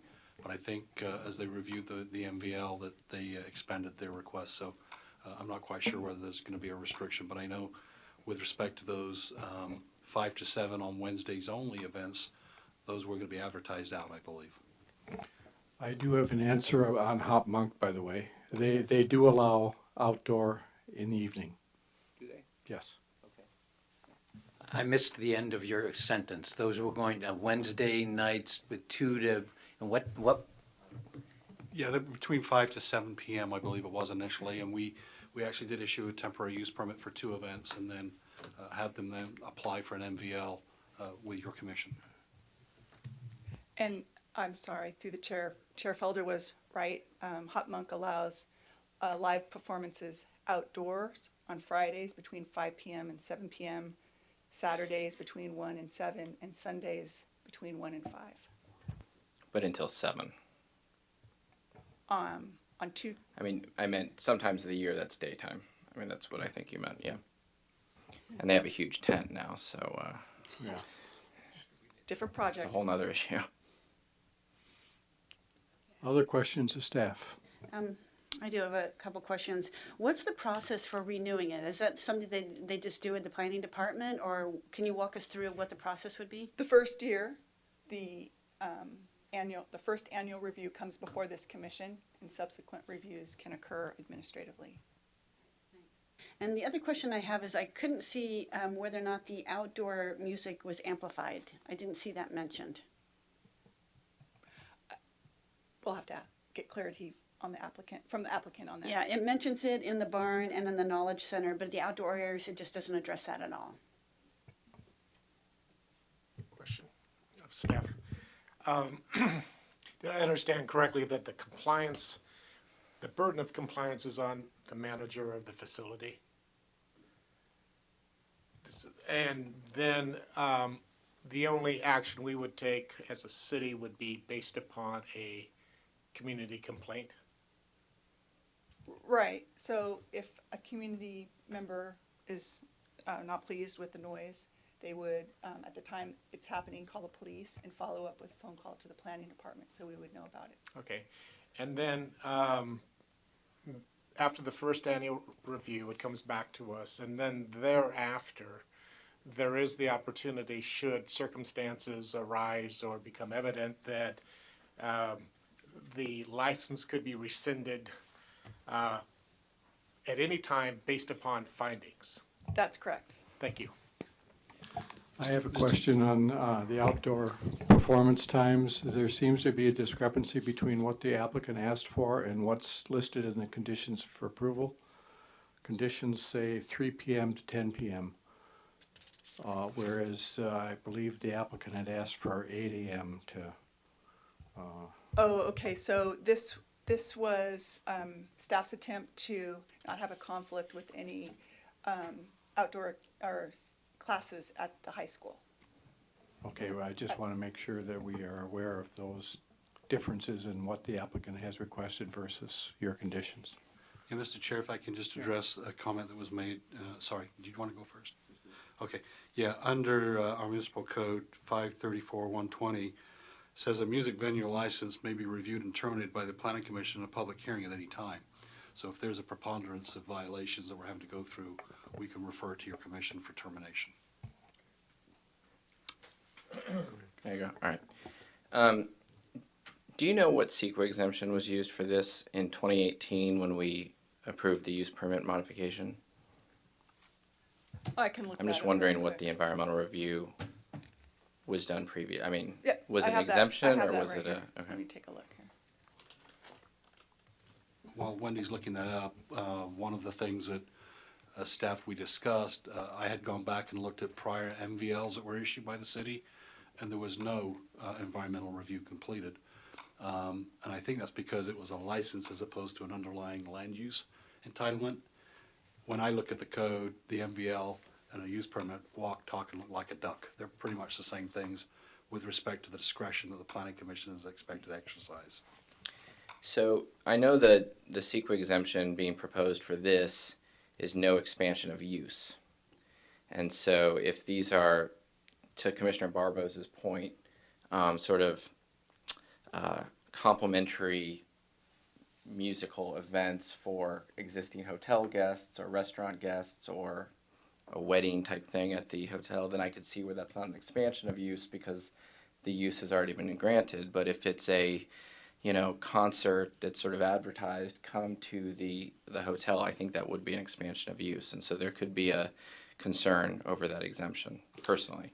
Yeah, and so we struggled with that too. And we looked at the exemption, it says negligible or no expansion of use. So the question is it negligible? And that goes to the Right. commissioner's comment. And then my next question, if I can ask just one more, I feel like this is sort of important. This music license has to be consistent with the conditions of approval of the use permit, correct? That's an item for discussion. Well, if I can just read, there, I can find the section. It says, when the MVL was approved, the ordinance was approved, it did recognize that there were use permits out there that had already granted the ability for people to have music on their property. So that's an underlying grant, if you will, for the property in perpetuity. I think the purpose of the MVL license per se was to not necessarily be in conflict. So we have a situation, and Wendy can talk about condition 3F, I believe it is, that talks about within the use permit that is inconsistent with the MVL. The question is, does the MVL trump the underlying use permit? Yeah. And John can address that. Well, because I'm just going to sort of discuss what you just pointed out. The use permit that we approved, the use permit amendment 2018 specifically says the facility shall be subject to a noise curfew at 10 p.m. So anything midnight would not be allowed according to this use permit. And then bands and other amplified sound shall be limited only to the interior of the barn and knowledge center, which specifically says no outdoor. The extrapolation is no outdoor. And so that's the use permit. And so, to get back to my previous question, if this music venue license trumps the use permit, that to me would be sort of an expansion of use, allowing outdoor. So one thing that we've talked about and batted around at staff level, and that is, do we issue the MVL? I'm sorry, I'll keep abbreviating. It's just easy for my brain to follow along that way. Do we approve an MVL and condition it to be subject to the conditions of approval, or do we have the applicant subsequently come in for an amendment to the use permit, or do we say, let's continue this until we have a concurrent application with a use permit and MVL talking to one another? Other questions to staff? This may be something the applicant would have to answer, but do you know whether not live music, in other words, recorded music, piped in via speakers, is currently being used in any of the interior or exterior spaces of the hotel? When we first began the conversation, there was none in the restaurant, and that was the point of the article that was in the newspaper, I believe. So you're saying, no, there's no piped-in music? I'm not aware of it, but again, let's defer to the applicant on that. Okay, thanks. If that's all the questions for now, I'll open it up to the public hearing. Does the applicant care to speak on this item?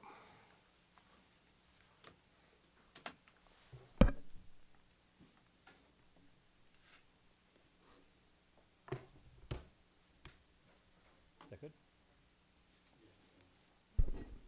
Okay.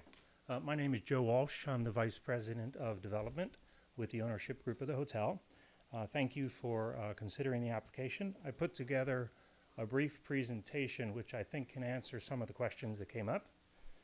And I also wanted to address our last year of renovations and the impact it's had on parking in the community. Chair Felder, should I do that afterwards or during this presentation?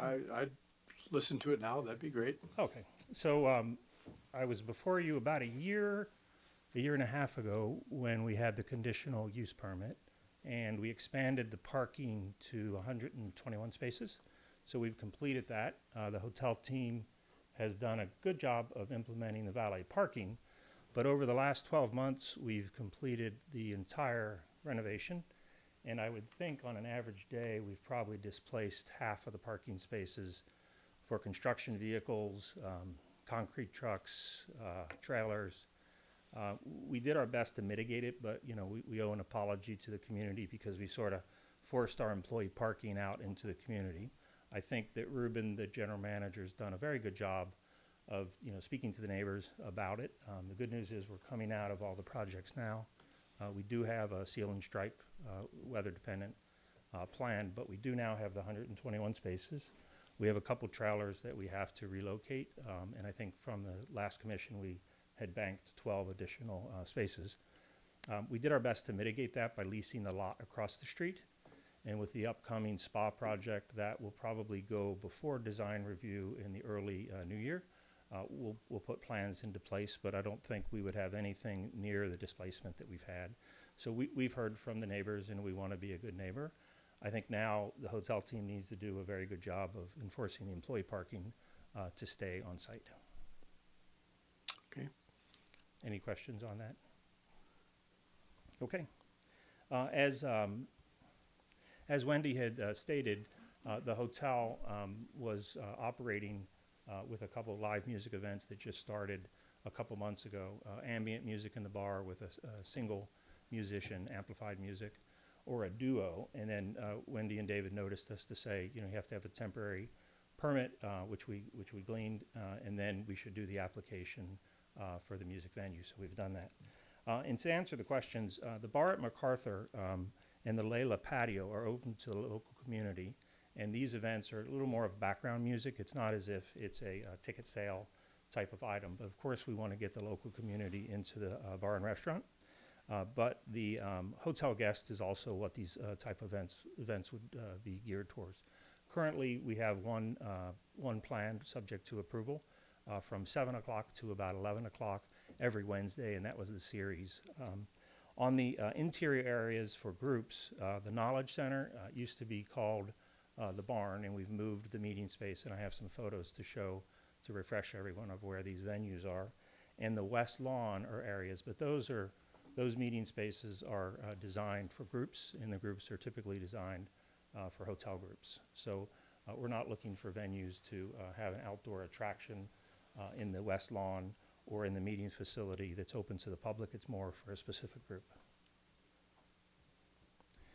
So I took photographs and used some of our renderings to show where the venue locations would be. The first one is in the bar at Macarthur.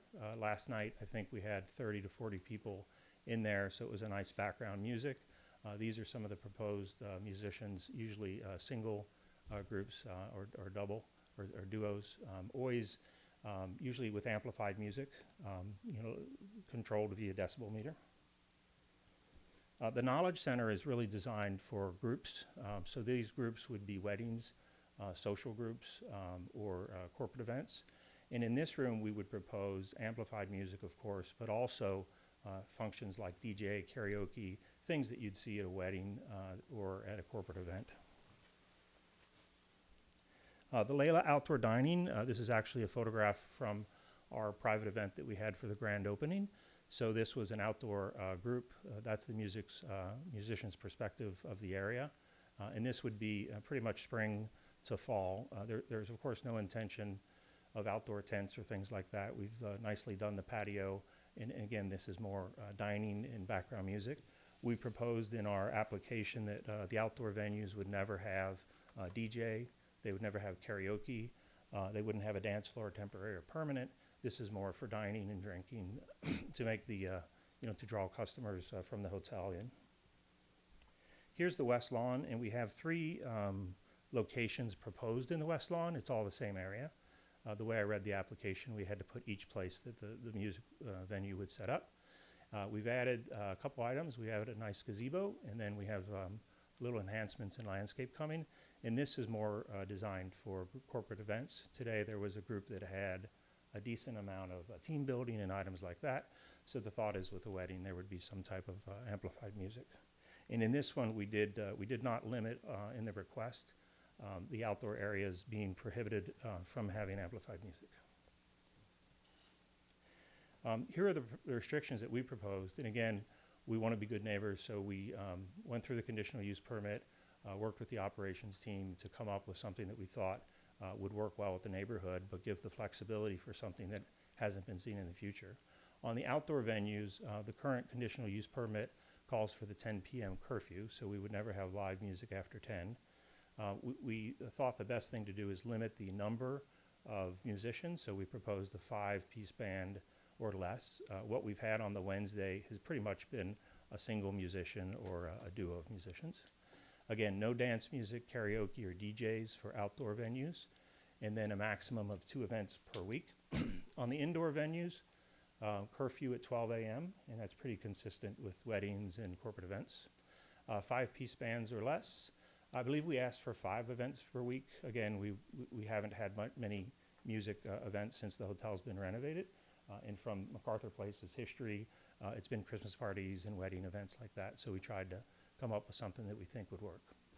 City planning made the recommendation for doors and windows closed. We think that's a great idea. Nothing against Polka, but we wouldn't book these guys because they're over 5. I got one laugh, so he's the guy. And the management plan, so pretty much it would be managed by the team. So Ruben, the general manager, Michael, the director of sales and marketing, Liddy, the marketing and public relations director, would ensure conditions of approval compliance, ensure that we're compliant with the noise ordinance via a decibel meter measuring 10 feet from the speaker to be below 100 decibels, and then that, of course, as long as you're not standing at the property line, would keep us compliant with city code. And I think the venues are pretty well set back from the current boundaries. Occupancy monitoring and control, we don't see that given our use and our 5-star aspiration as being much of an issue, but of course that was in the guidelines. We would really work hard with the community to log, respond, resolve neighbor concerns and complaints, and then of course per the application we would have annual reporting to. And that's the summary. Any questions I can answer? Yes, sir. Just refresh my memory. What's the acreage that the hotel takes up? It's like 5.1 acres. 5.1. And is it your intention to widely promote musical events in other words, are you going to advertise that so-and-so's coming on so-and-so date? And the second question pertains to that. Are you have any intention of having a cover charge or admission for members of the public who want to come? Yeah, definitely no admission, and definitely not advertising for large group events. That said, or large group bands. That said, the Wednesday music series is 7 to 11, so there would be advertising for local community and hotel guests to come to it. But it's a 1-piece or a 2-piece. It can be up to 5, in the bar in a comfortable, quiet environment. But yeah, no thought to expanding what we're currently doing. We were just trying to ensure compliance. Thank you. Speaking of compliance, this Wednesday music series, you said it's ongoing or has been going on? I've had 2 temporary use permits, so we've used that last night, and then now we don't have any use permit. So temporary use permits were issued? So again, you're aware that there's a noise curfew that begins at 10, and you just said it goes to 11. And I'm just curious, I mean, it seems like this application is a use permit amendment. It's not a music license, which I'm fine with, by the way. I don't understand. Their conditions of approval say 10, nothing outside. We just had a presentation which is outside and later. So our proposal would be no outdoor, sticking with the use permit with a noise curfew on the outside at 10 p.m. But in the inside, if the logic of what's been happening for 20 years at the property is if there's a wedding had happened in 1998, I don't believe the band would have stopped at midnight or at 10 p.m. If there was a wedding or event. And we think that midnight would be... I don't disagree with you. I'm just saying that's what the use permit says. So I think it should be a use permit amendment or something. But I understand. Clarifying the question on the amplified music outdoors.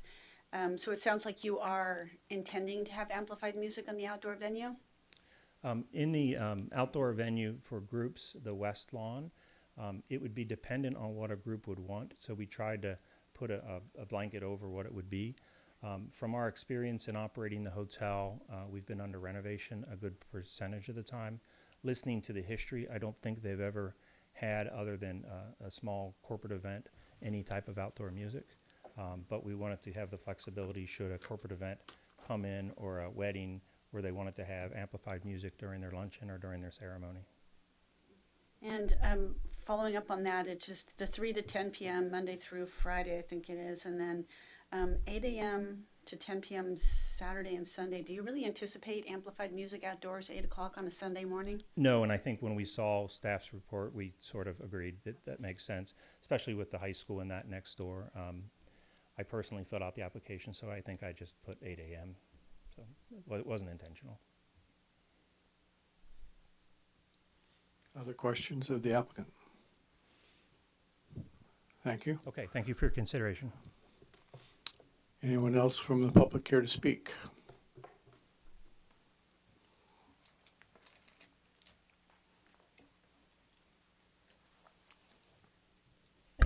David Eicher, 1110 Lommel Court. And I'm not as concerned about this in terms of the music because it is the license. So you have more flexibility in terms of reining in if there's any issues rather than a use permit for this. Although I do have a couple of questions and observations.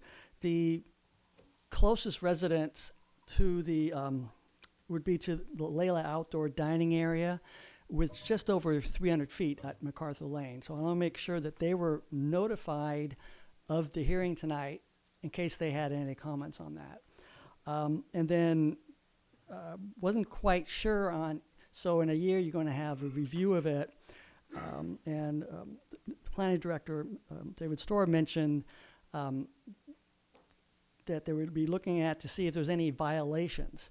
So I'm not sure if does it have to be technically a violation to determine that you cannot renew the license, or if you get enough complaints from a local neighbor about the noise, say after 9 p.m., maybe they have small children, they're going to school during the week. They don't want that's causing them a problem. Could you then, that's not a technical violation, but could you then change the time frame for that outdoor music to be 9 p.m. But you know, other than that, I mean, I'm fine with additional music in Sonoma. My wife and I enjoy listening to music, and so I think that would be good. Thanks. Thank you, David. Other people care to speak? Thank you. I'm Jane Wicklund, and I am from Macarthur Lane. And I didn't receive notice of this. I know some of my neighbors in Macarthur Lane did receive notice, and I'm speaking on behalf of a lot of them, and I can get signatures if that's required. First of all, I just wanted to start off and say that I believe the new owners of Macarthur Place have worked with the community. They have listened to us, and I think in the spirit of Sonoma as a community, and I think we're very community-minded, and we want to collaborate together, and so we've certainly have appreciated that. That being said, I'm confused by a couple of things that were said, saying that weddings have been held in the past. My understanding, when Susan Brangham owned MacArthur Place, she made a very deliberate determination not to have weddings. And so that's something I'm a little bit confused about. I'm also a little bit confused about if, when they were talking about they don't want to have the noise affecting the high school. And I just find that kind of funny in a way, because I don't think the students would be upset about music at all. Really, the people who are going to be concerned about the music and the noise are the residents. And it's just not MacArthur Lane. There's residents on East MacArthur Street. There's people at that portion of 2nd Street East. There's also Austin. So it does impact a lot of our residents in the area, and they really are concerned about the noise. In the past, MacArthur Place would, once in a while, about once a year for a few years, they had the Martini Madness, and that was a fun event, and it was all inside, so the noise was an issue, parking was an issue, but again, being a part of a community, we just figured this was a one time a year event, and everybody just kind of went along with it and dealt with the traffic. I'm concerned about the timing. If Hot Monk has a limitation of 7 o'clock for outdoor music, I think that's quite reasonable, and maybe even like 8 o'clock, because as somebody mentioned, children go to bed at 8 o'clock. And Sonoma is a quiet community, is a residential community. People like to be outside. And also, if you remember, Sebastiani, during spring through fall, they have music every Friday night. And they used to have it outside. Neighbors complained. So now it's every Friday night, but it's indoors.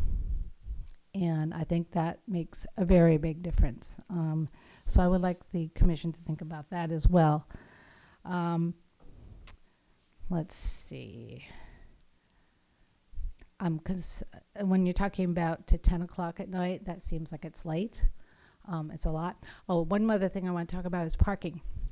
Yes, they have worked with us with parking, but East MacArthur Street always used to have parking. There is no parking now on East MacArthur Street, and it does go into the residential streets, and I can't imagine that once they have music venues, it's going to be even a bigger issue.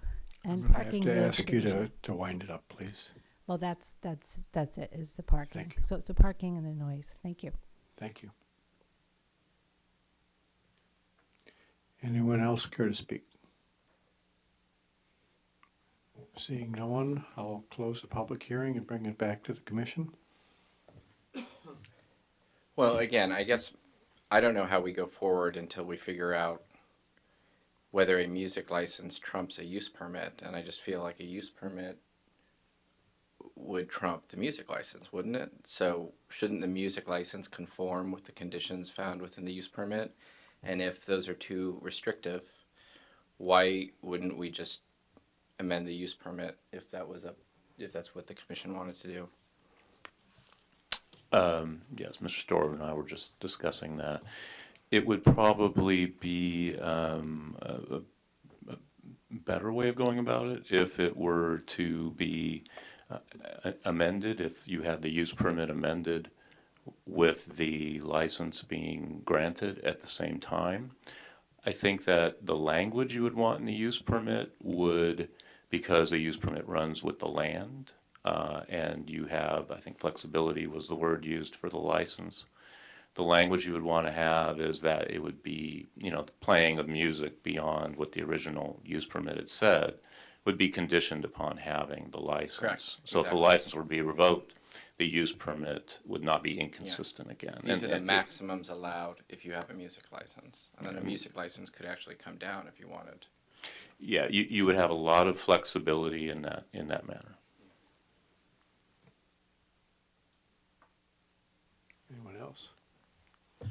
Well, then what would the effect of proceeding in that manner have on tonight's decision-making?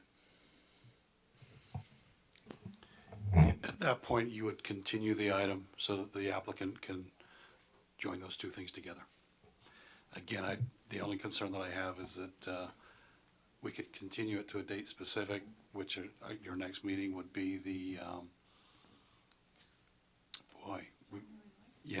we have January 9th. I'm just freaking out, for lack of a better word, on. But on if the I meeting in heard him December. correctly, he's out of temporary permit rights. Temporary use permits, yeah. So if we have to delay all of this into February, in terms of the use permit revision, what accommodation is made for the period between now and then, for example, for his Wednesday night program and so forth? Yeah, well, they currently have the ability to have limited events with their existing use permit. Then the question is, do we then issue another temporary use permit to allow them to get to the bridge until they can get to the hearing? I would actually say January the 9th would be an appropriate time for us to be able to return and get it tied up. And going forward, and perhaps we'll get to a point soon where temporary use permits are not required or necessary, but those should also be consistent with the use permit. It sounds like they haven't been. Yeah, they have been. It sounds like they were going to 11. Anyway, That's a possibility. Yeah.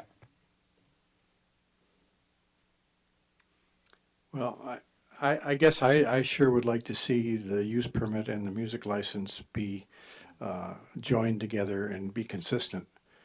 I also think I've heard some remarks that we would want to limit the outdoor music to something earlier, like 7 p.m. So, and I don't think there was any provision in the use permit about outdoor music, so. Yeah, the use permit didn't allow outdoor at all. So, Yeah. I mean, it's an absolutely. Yeah, I am too, but I think.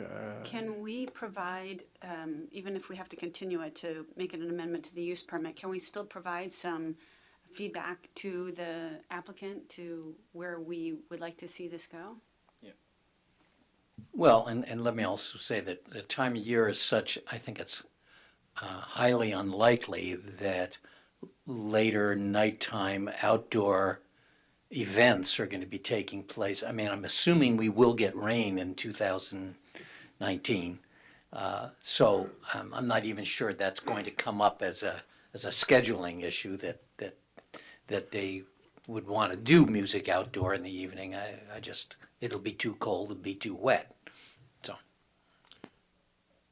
But we do have the issue if we continue this, for instance, to January 9th, that limits their ability to put on an event on Wednesday nights unless we give them some kind of a temporary use permit. Yeah, and the other thing too is we'll need to advertise the use permit. So tonight you'd be continuing the MVL, and then we'd have to go ahead and do a concurrent or use permit public hearing notice. But you would have time to do that if it was January 9th. That is correct. Can we just grant them a temporary permit to continue this concert series they've already set up to run through our next hearing so that we don't upset that apple cart? And they're... Well, the downside is the temporary use permit's not on your agenda tonight, but I can read the tea leaves, and I'm able to issue a temporary use permit. Okay. Why can't we just grant a music license tonight that's consistent with the use permit? With the use permit? You certainly could do that. We could grant a music license tonight that's only indoors and that goes till 10 o'clock. Okay. Because that's what the existing permit allows. And then in January, we could review any amendments? I like that idea. We can do an amendment to the use permit at that point. So yes, you could do a twofer. Right. Without the need for a temporary use permit. I like that. So we want to make that motion? Does that satisfy the applicant at all? You can approach. Yeah, I think that's a very nice solution. Currently, we only have the Wednesday.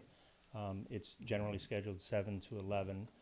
There are no group events with bands on the books right now, and we would like to see the use permit and the venue license match.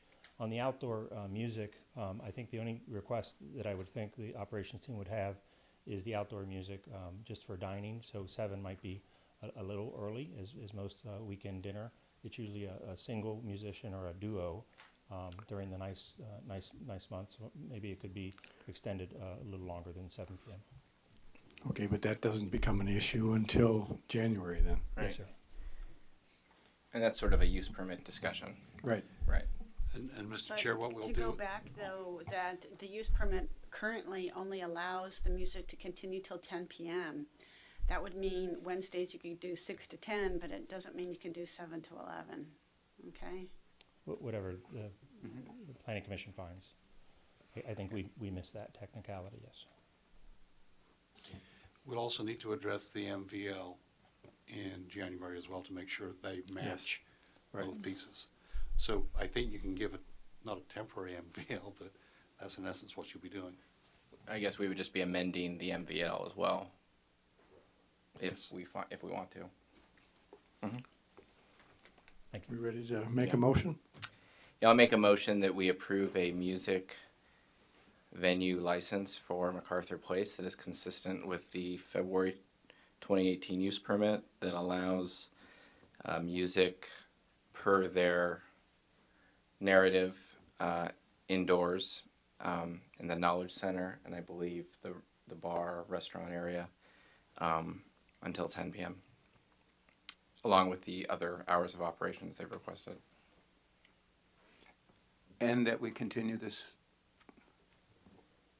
till Well, January I don't think we 9th? have to continue it, do we? have to continue. I think Well, that's a separate for item. reconsideration of the terms of the MVL at the time the use permit comes back for review. Yes, I concur with that. Yes. How can we second it? Second. Any further discussion? Roll call, please. Commissioner Kelso Barnett. Hi. Commissioner O'Neill. Yes. Commissioner Willander. Yes. Commissioner Bohar. Aye. Commissioner Barbos. Yes. Commissioner Larry Barnett. Aye. And Chair Felder. Aye. The motion is unanimously approved 7-0. Thank you. We'll take a 5-minute recess.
Call the meeting back to order.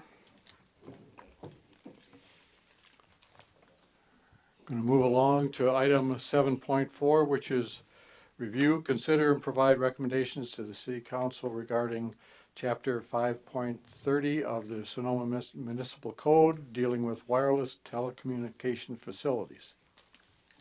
With that, I believe we get a staff report from the director. Is that correct? That is correct, sir. Thank you, Mr. Chair. In the spirit of getting you something sooner rather than later, this is, I'm going to have Christina hand out to your commission from Lynn Marie DeVincent that will speak later. She could actually hand that out to you at the podium during her 3 minutes, but I thought I'd give it to you in advance. This is the noon 47 entertainment for us. I think she mentioned that this was sent to you as commissioners, but I do believe that some of you didn't receive the email, although the names are listed in the transmission from Lynn Marie to you as commissioners. So here's a hard copy of that.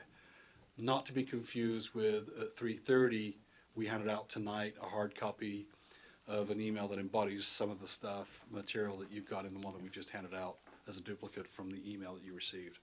I'm sorry if that's confusing, but I just want to kind of get that in your hands ahead of time. And Lynn Marie can explain why the difference and what the changes are between that and the 330 hard copy that we gave you earlier tonight. So just a very brief presentation. I have about a dozen slides. I just want to go through them. So you may recall last year in pretty much November, I think it was, we did make changes to our municipal code. We added Chapter 5.30 as an urgency ordinance. In your attachments tonight, we gave you a copy of this, the very specific urgency ordinance that the City Council adopted, and then we provided you with a clean copy that I just stripped out of the municipal code that's there today, so you could kind of see the intent of the council when they adopted the urgency ordinance. Next. Next. Sorry, just the first one. Thank you, Wendy.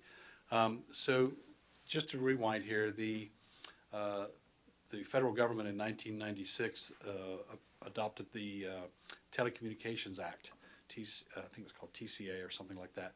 Anyway, it really only addressed the issue of monopoles, because at that time, 20 years ago, a lot of vendors were trying to get monopoles on private property, although there was the ability to install wireless telecommunication facilities in public rights of way, but a majority of them were on private property. Next. So we've added Chapter 5.30. So we currently still have 5.32, which is what I'll call the antiquated code, if you will. And we have Chapter 5.30, and there's some reasons why, and I just mentioned the first one right there, but the regulations that we have in this section basically address the issue of antennas within the public right-of-way. Next.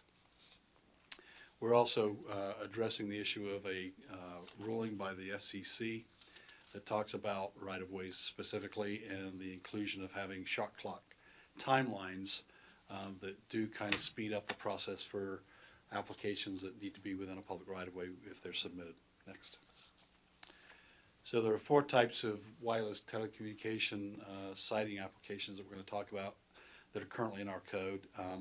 The point of tonight's action is to provide recommendations to the City Council should there be any changes and things that need to be added to the current code that we have, and making it a permanent ordinance. The urgency ordinance that we have does not expire until it's been replaced by a new ordinance, and that's what we're hoping to take to the City Council.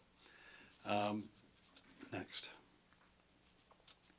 There's probably more in this ordinance here than you'll ever see on the issue of co-location and other types of changes or modifications to existing poles that have been approved.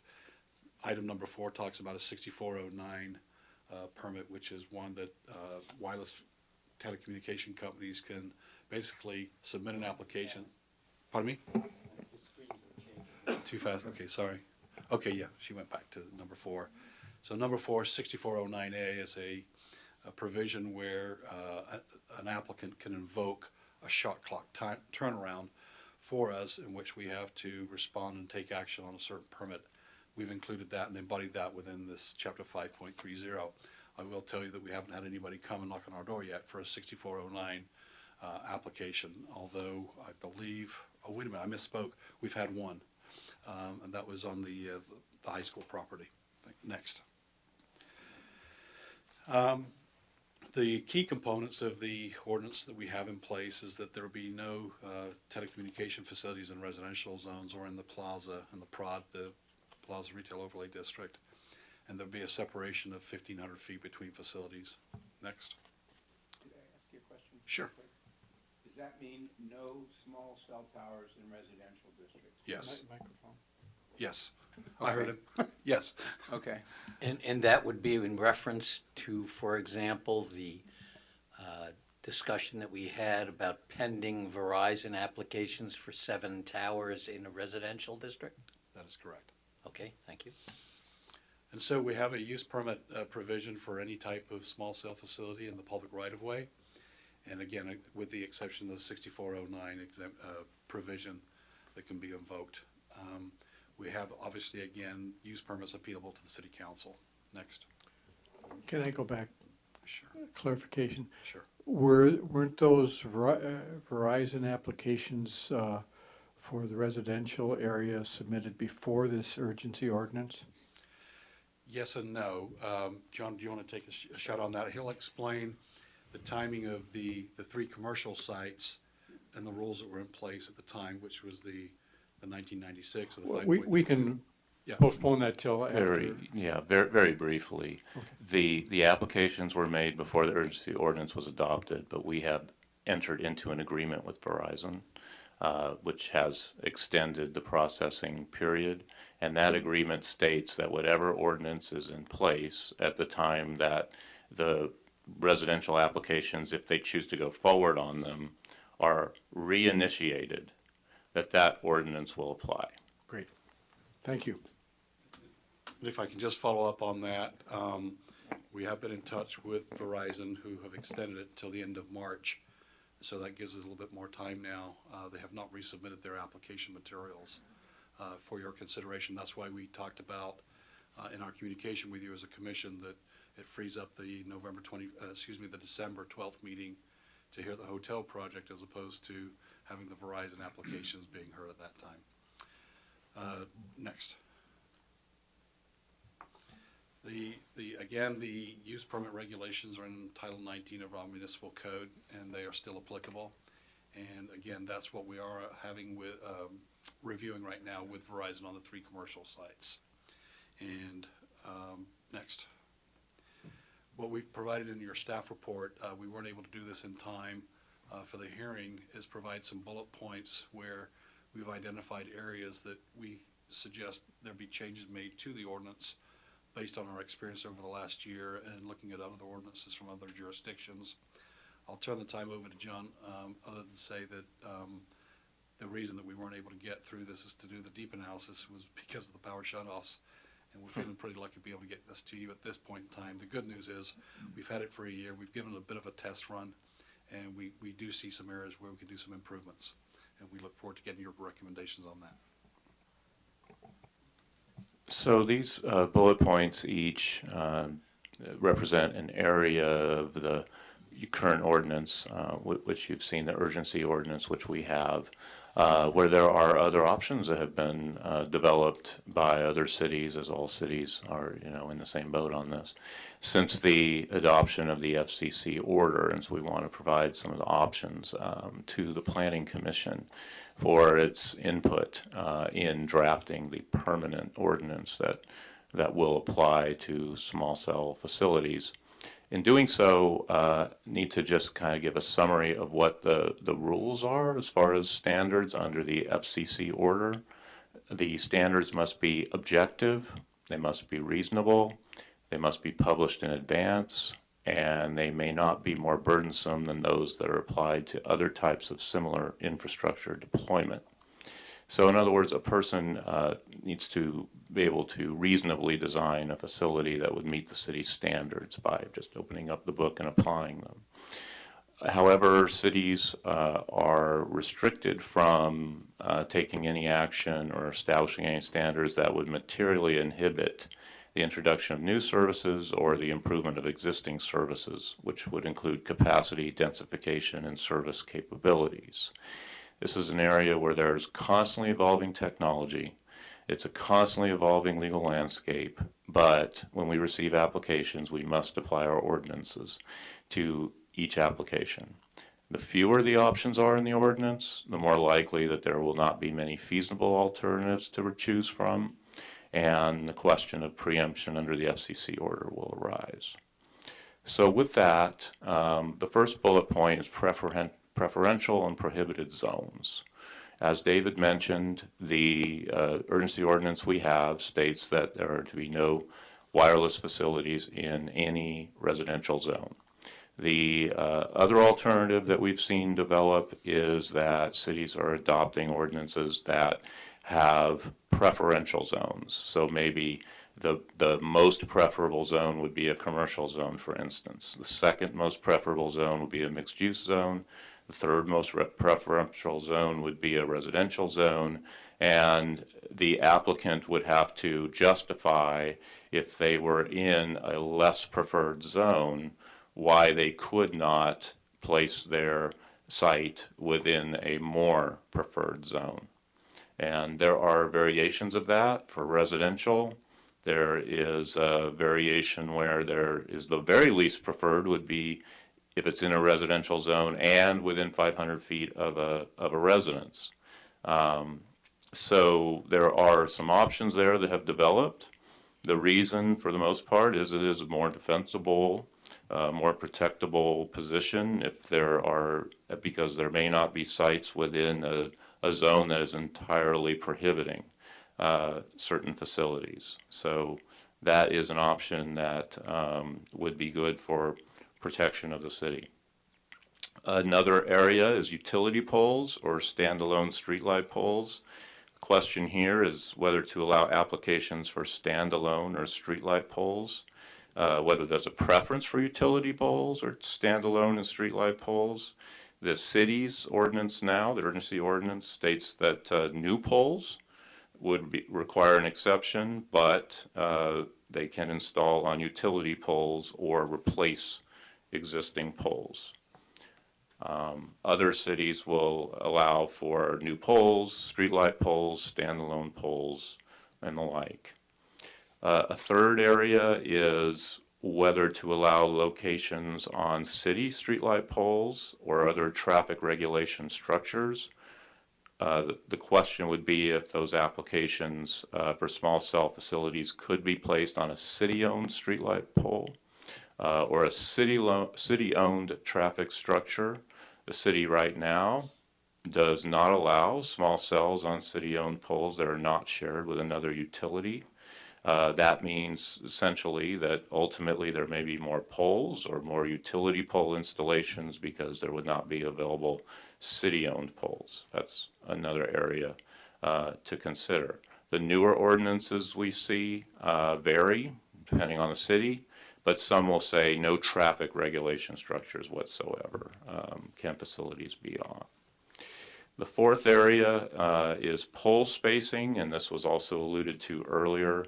The city's ordinance states that small cell facilities, wireless facilities, must be at least 1,500 feet apart.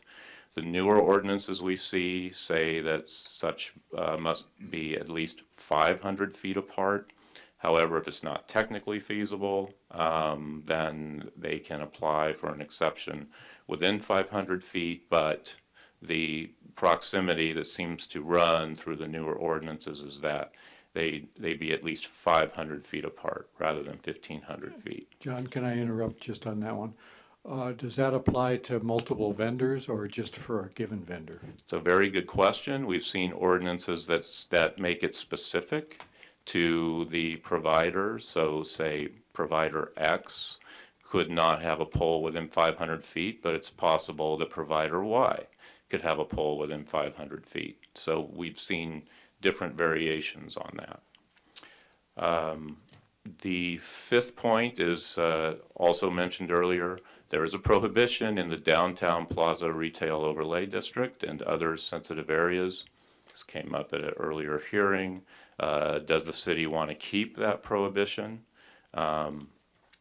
If so, then any possible alternative within that area would be ruled out, would be prohibited. And that would mean that a facility would have to go in some other area outside of that district. Number 6, pole, antenna, and equipment height. The city's standards, or the urgency ordinance states that a pole can be no less than 26 feet in height and no more than 35 feet in height, and an antenna can be no more than 2 feet over the pole. The newer ordinances we see have no maximum pole height. The antenna would not be more than 5 feet above the pole, with an allowance for pole extensions under PUC orders. That gets into a technical area, but essentially the question would be, does the city want to have a limit on the pole height? Under the FCC order, a small cell can be on a pole that is a maximum of 50 feet high, so it can be above 35 feet. The 7th area is obviously the area that gets the most discussion, which is essentially screening and visual compatibility. Basically, the city's ordinance states that screening standards include undergrounding equipment and cables if it's feasible, placing wires within the pole, prefers pole mounting over having separate structures like street furniture and street equipment. But if there is such street equipment, that it be not more than 5 feet tall and 15-foot footprint, screened and camouflaged to the fullest extent possible. The newer ordinances we see state that undergrounding is required in areas where there is an undergrounding district or where above ground equipment would incommode the public use of the right-of-way, again, with a technical feasibility exception, and that all antennas, wires, and cables be covered with shrouds. The 8th area is pre-approved designs.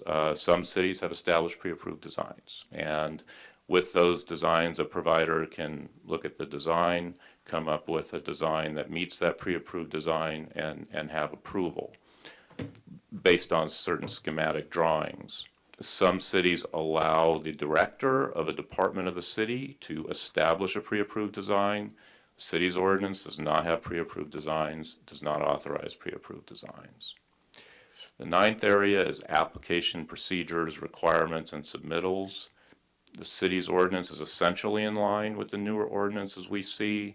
There are 2 areas. There's a master plan requirement in the city's ordinance for providers to state all of the facilities they're intending to construct within 2 years when they make an application.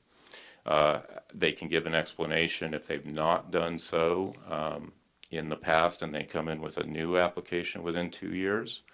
Other newer ordinances we see do not have that requirement, likely because of the FCC orders. Also, the city's ordinance has a public meeting requirement, and the newer ordinances we see do not have that requirement.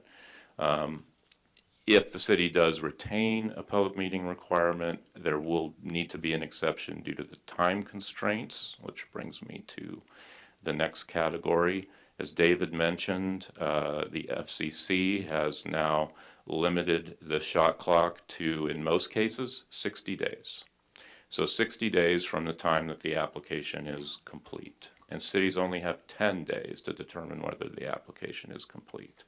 That is a very quick period of time, and for that reason, we're seeing in the newer ordinances going to an administrative determination by a city department director with an appeal to the council, as opposed to going to a board such as the Planning Commission and then approval or appeal to the council. The purpose of that, I think, is to meet the timing requirements of the shot clock. The city's ordinance states that there is a use permit for these facilities. The determination is made by the Planning Commission with an appeal to the council. The 11th area is invalidity and exceptions, which a city's ordinance basically says if under the city's ordinance it would be a violation of state or federal law, then the applicant can request an exception under the specific circumstances, and the determination as to whether that exception applies would be with the reviewing authority, which under the current ordinance is the Planning Commission, or an appeal to the council. The newer ordinances we've seen have standards that are generally broader, and so they don't have exceptions clauses. Although each ordinance will state that nothing in the ordinance is intended to violate state or federal law. So there is some flexibility, but there's flexibility for technical feasibility as well, going through all the sections. As far as conditions of approval, which is the 12th point, there's not a lot of difference. However, some of the ordinances we've seen actually require that the applicant show, after the facility has been constructed, that has been constructed in compliance with all the plans, with the RF emissions requirements, and the construction design that was approved by the city within 60 days of the construction. So that could be added to the ordinance as well. And another area is the build-out period. Under some of the newer ordinances we're seeing, there is a justifiable cause exception if the applicant does not build out the facility within the time required under the use permit. And finally, under number 13, there are the areas licenses, agreements, fees, and compensation. For those cities that allow wireless facilities on city-owned poles, there is a master license agreement between the applicant, the provider, and the city for the provider to be on the pole. The city doesn't have that because the city doesn't allow the provider on city-owned poles in its urgency ordinance. However, if the city were to do that, the city would want a master license agreement. There are license fees that go along with that agreement. The FCC order states that they are presumed to be reasonable if they are $270 per year per facility. So it's not exactly a lucrative enterprise to have a license. I'm sorry that couldn't give you more information on that than just hitting you with it all at this one time. But those are generally the areas, and those are the options, and the city's ordinance is already laid out for you. So those are some of the other alternatives available. Next, Wendy, there is one comment I want to follow up with to respond to some of the late correspondence that you received. In section 5.30050, number A17, there is a requirement for an RF exposure compliance report, and that has been the topic of the three commercial sites, where an applicant does submit that report, which is certified by an RF engineer licensed here in the state of California. So we do have that protection, at least as far as the submittal, similar to what you've seen previously. That concludes our comments. Question. Steve? You know, reading this thing was somewhat daunting, given it's 43 pages. It took quite a bit of time and going back and looking for things. One thing I was looking for and wasn't sure that I found was a requirement that the applicant demonstrate a gap in coverage or need for any particular wireless facility before they can get approval. And that's something that has come up before, and it's a topic of interest to me.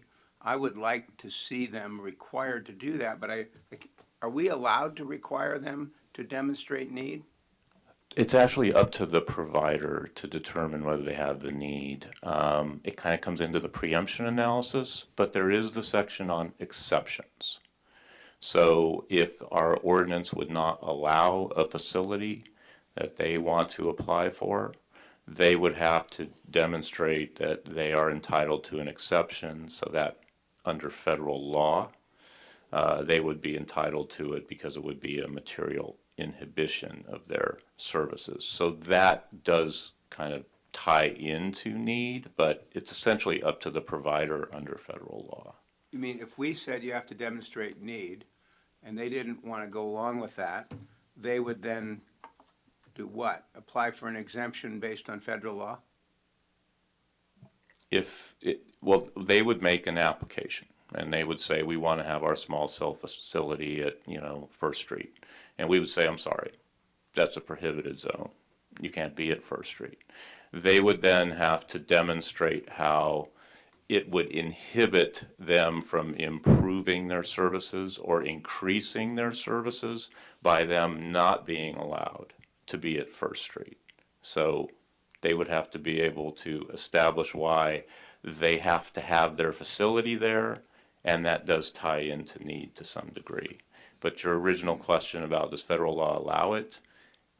Essentially, federal law does not allow us to say, well, provider, you have to show us that you have a need. But, if we come up with regulations and they say they have to be there, then they need to be able to establish how under federal law they're entitled to be there, even though our regulations state that. So, But for isn't that example, rather- then our residential prohibition, if they came in and said we have to have one on Second Street East because they would have to show a need. Is that what you're saying?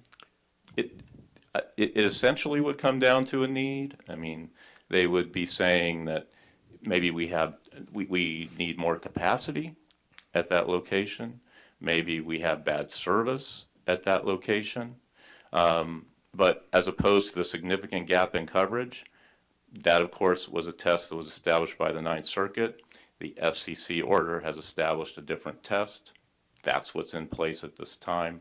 We have to apply our ordinance based on the law as it is at that time. And that's rather subjective, isn't it? Because they can just say, we don't have the bandwidth we want there because we think that 26 people in that zone are going to try to be streaming at the same time, so we just want to have better capacity. I mean, it's something that we could see roll out in time, but normally I think what we try to show is they try to show their numbers to show that they're not getting good service or they're not getting enough capacity. And if they were to move it to the nearest zone, they still wouldn't be able to cover the area that they need to cover.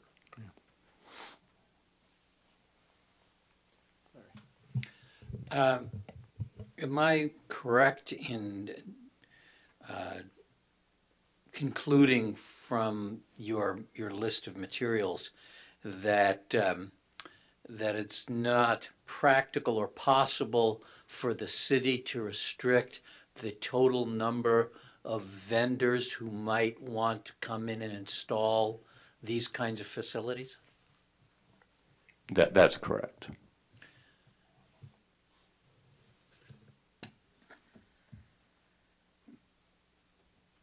I have a question about the use fees, and I know you said that the reasonable was considered to be $270, but do we have the option of making that something different, like Rochester, New York did the $1,500 a year per site? Is that an option we have? Well, under the FCC order, in whatever work was done to do that order, they decided that it would be reasonable for the city's costs to be $270 an hour based on, or it's $270 per facility per year. So if the fee were to be higher, a provider could then claim that it's higher than what's reasonable, and we can't charge a higher fee than what's reasonable under the FCC order. And so that's how that dispute would lay out.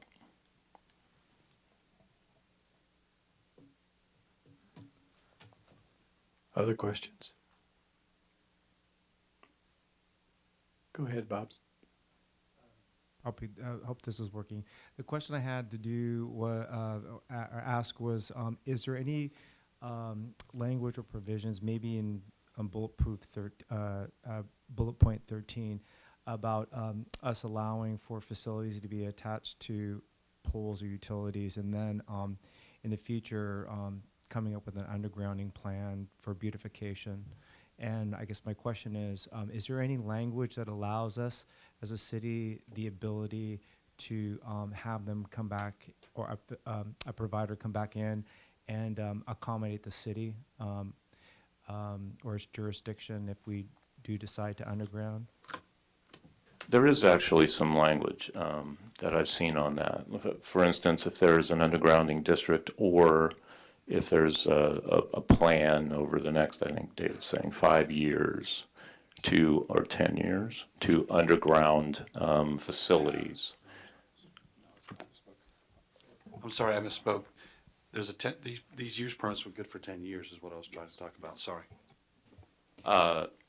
There could be some language about if there is the intention that's been shown that the city would be undergrounding the facilities in that same area where their application is going, that they would then have to underground. There is some language, I think, even in our urgency ordinance, where it says if technology were to progress to the point where undergrounding is more feasible, then they need to underground as well.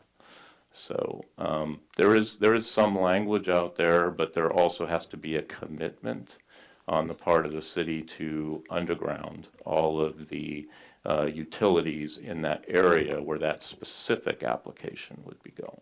So if the city were to go forward and say, like, amend or change their general plan, or in the next general plan cycle, and we made a determination we'd want to underground all the utilities and poles, say in the historic district, and we did so in a reasonable time, we would be able to in the future work with the utility companies and being able or the cell providers to be able to accommodate that. It's a little bit of a hypothetical at this point, but I could see the argument there that the city would have to have really embarked on more than just a general plan policy, because there are a lot of general plan policies out there, to be actually implementing the undergrounding. Okay, thank you. And as part of my research in joining the city here as your staff, we actually do have an undergrounding utility district in the city, and John and I can talk a little bit about that, about implementation of undergrounding at some point in the future. Would Broadway be an example of that? Yes, it is, and along the West Napa Street too, and then it also goes further north. I believe there's about 6 or 7 of them that have been created since 1969 through about 1974, if I remember correctly.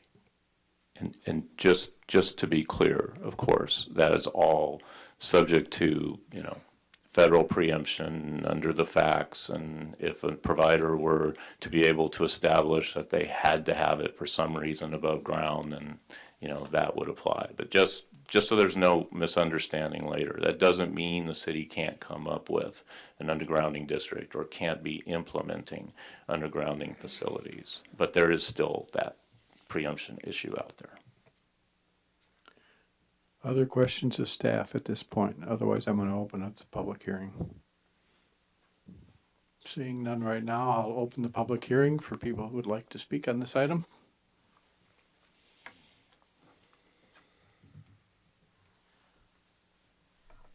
Good evening, commissioners and staff. Lynn Marie DeVincent.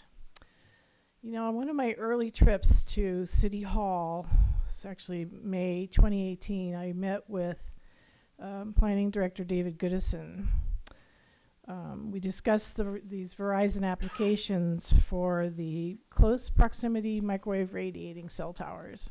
And I asked Mr. Goodison then what we could do to stop these applications and protect our community from these towers, since at that time they didn't have to go through the channels of a planning commission review or public EIR, city council. And he said, there's no way. This is a done deal. I said, what about changing the municipal code? And he laughed and said, that would take years. That's not going to happen. Well, it has happened.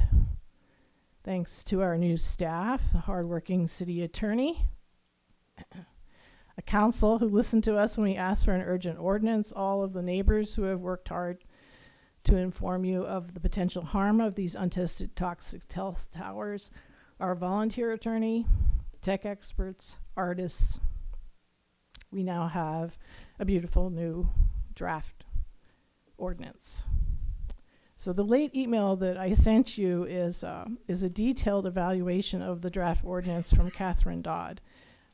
As David said, the earlier email has additional points from her, but I wanted to emphasize certain comments.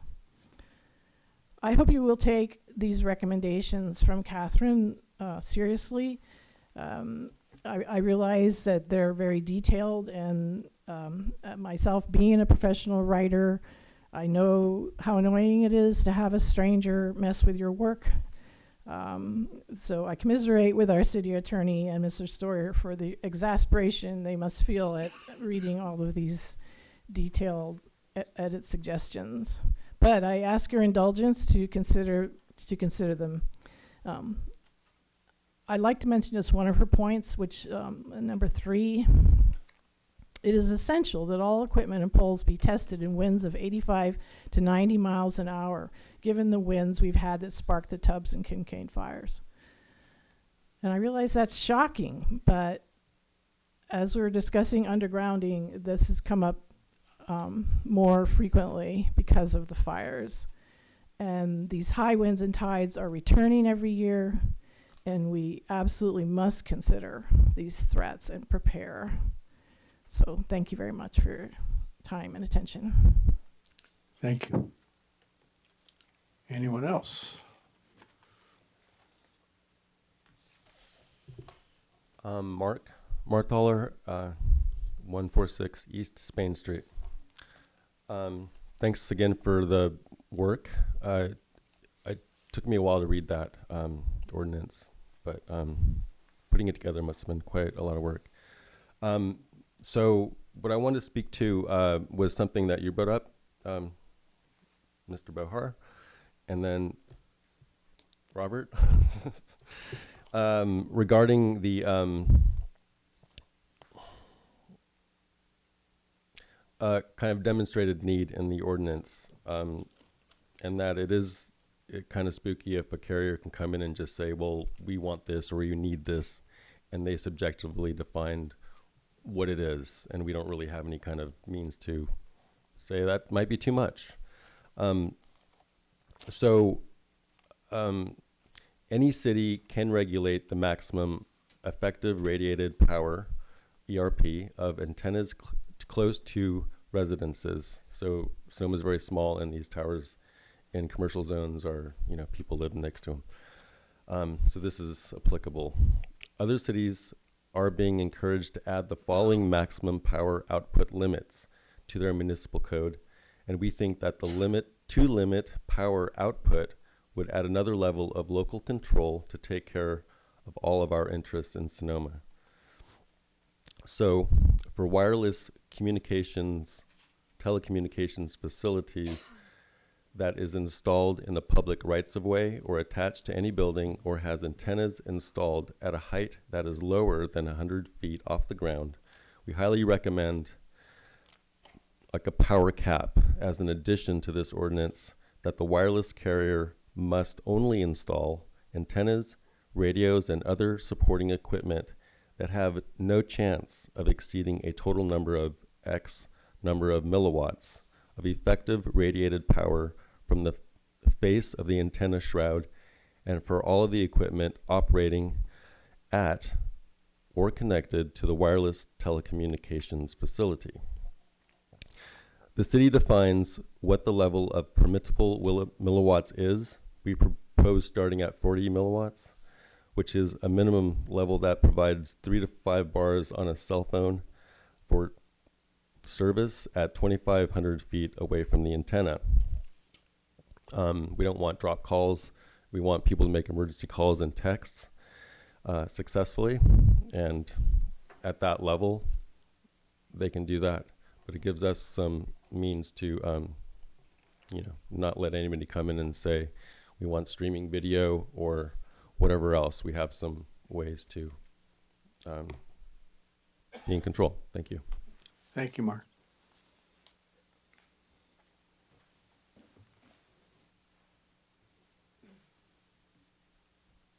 Hi, Stephanie Hiller, Sonoma City, 7th Street West. So thank you for all your hard work on this. Really appreciate it. Personally, I would rather there would be no 5G at all. But given that that's not apparently within the realm, within the reach of the cities, sounds like this is a good ordinance. And I just would like to call your attention to one of these points that Lynn has summarized, and it's number 2. It says, do not have the permittee police the RF emissions. So I think that's really well taken, and I think I really believe that in today's environment, it's critical that cities retain control over what happens in, if possible, all areas affecting communities. And so certainly as much power over how these towers are installed and used and monitored and so on, as much control as possible should be within your reach, and please do what you can. We're at the mercy of corporations now in all spheres of life, and it's time for us to take a stand. We basically, the citizens, pay the bills, and they use the money to do whatever they like. So I'm voting for an end of all that, and of course that's more than you can handle in this ordinance, but I think you've taken some really important steps, and I thank you. Thank you. Anyone else? Seeing no one approach, I would close the public hearing. I would, can I ask that we put up the bullet point chart again for us to use as talking points? While Wendy's doing that, if I can, Mr. Chair, just respond to a couple of questions or comments. So in section 5.30090, A2, a standard condition of approval for all wireless facilities will be, states, where feasible as new technology becomes available, the permittee shall do 2 things. The first one, place above-ground wireless telecommunication facilities below ground, including but not limited to accessory equipment that has been mounted to a telecommunications tower or mounted on the ground. And it also goes on, secondly, to say replace larger, more visually intrusive facilities with smaller, less visually intrusive facilities. And so there is an intent there to try to be able to help respond to technology in the future. I mentioned earlier part of the submittal requirements in the ordinance. I give that citation at 530.050A17 that talks about, as part of an application package, an applicant will give us an RF engineer's report. And then if you go to 530.090A7, and we can certainly modify this, it does say that every 5 years we get to have a qualified RF emissions engineer certify that the facility is following the FCC standards. So again, we can make it annually, we can do whatever. We know that at 10 years, the use permits do expire, so there is that ability to have that information provided. That concludes my comments. Thank you. I would just like to make one recommendation to that staff take this list that Lynn Marie has furnished and at least go through the list and check it versus the ordinance and see how much of this can be incorporated and is acceptable to be incorporated. And we can certainly do that. We'll take a look. Lynn Marie can probably tell us the differences between the work by Catherine, right? Catherine Dodd.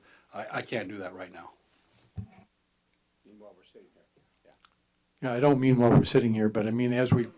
I'm sorry, at some point in the future, but you know, if Lynn Marie could tell you what those changes are, differences are, it may be a big deal. It may not I'm be. saying as we move forward on an ordinance, that if we can incorporate any of these comments, we'd appreciate that Yeah. they be done.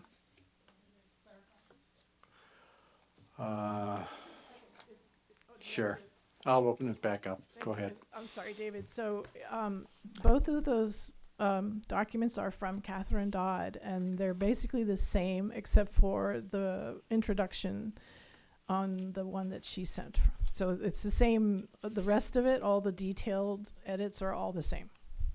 Yeah, she had just asked that we use the second, the one at 3:30 in the afternoon, so I wanted to be respectful of that. But again, to your point, we can certainly look at both and incorporate as necessary.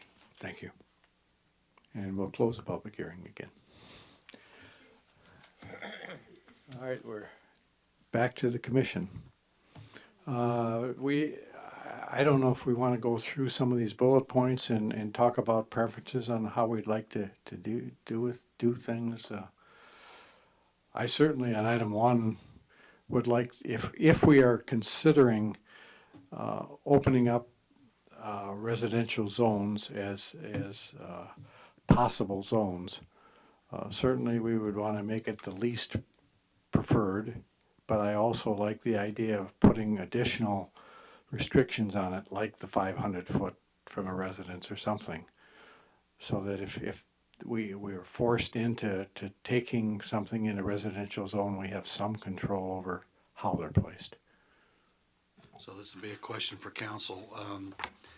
John, we do have the location requirement under section, please bear with, 530.080 F3 says each pole-mounted wireless telecommunication facility must be separated by at least 1,500 feet. Could that be expanded to say, and also it shall not be closer than 500 foot to a residence? Or do we go with the preferential concept that you're thinking of, John? I think that I think that would be a little bit of a different proposal. That would be more along the lines of a prohibition, and the preferential zone would be least preferred to be within 500 feet rather than a flat prohibition on any within the residential. That's what I'm suggesting, at least put some limitation on that.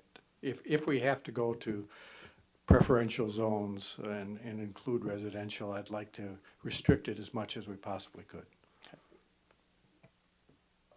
Yeah.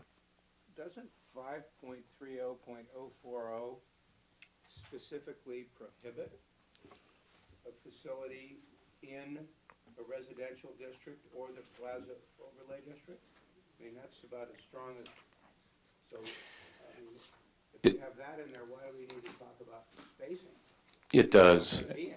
The ordinances that have developed speak in terms of preferential zones, so there's not a flat prohibition, being more protectable, more defensible, and still requiring the provider to establish why they can't put their facility in a more preferred zone, rather than just saying there's a flat prohibition because of the exposure that could result. Is that because they can override these prohibitions if they can demonstrate a need? So in other words, they can do what they want anyway? If the city is preempted from basically enforcing that restriction, and again, an example would be that the provider says that we would be inhibiting them from expanding their service or improving their service if we were to deny them that location, and the city says, why don't you go to the other location? They then say, because we have to be at this location, and here's why. That's how that would develop. So in other words, we can say what we want, but they can do what they want. Yeah, but if we can say what we want and they can do what they want, let's just give them as little to work with as possible and tell them they can't do it in a residential district, period, or they can't do it on the Plaza Overlay District, period. If they don't like it, let them come to us and we can negotiate from there. I don't want to start off giving them permission to put them in residential districts. You've already written it up with a prohibition. That's my view.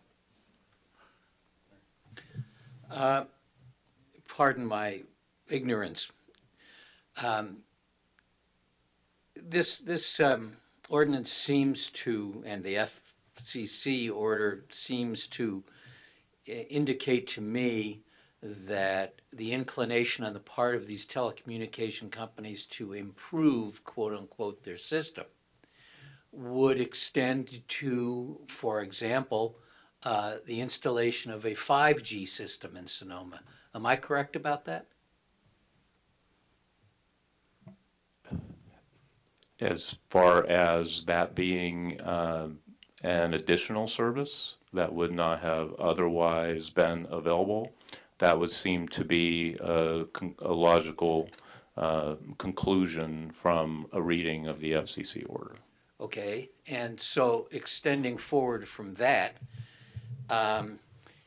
given at least the research and study I've done of 5G systems, which are generally used in highly urbanized locations where there are objects obstructing the antenna or the emissions from the antenna, then in order to overcome the ease with which solid walls and trees and other objects interfere with the transmission from 5G emission towers, the remedy for that has been the installation of multiple overlapping fields of 5G tower radiation to be able to essentially provide a thorough coverage that overcomes the blockage of a wall or a building, and therefore the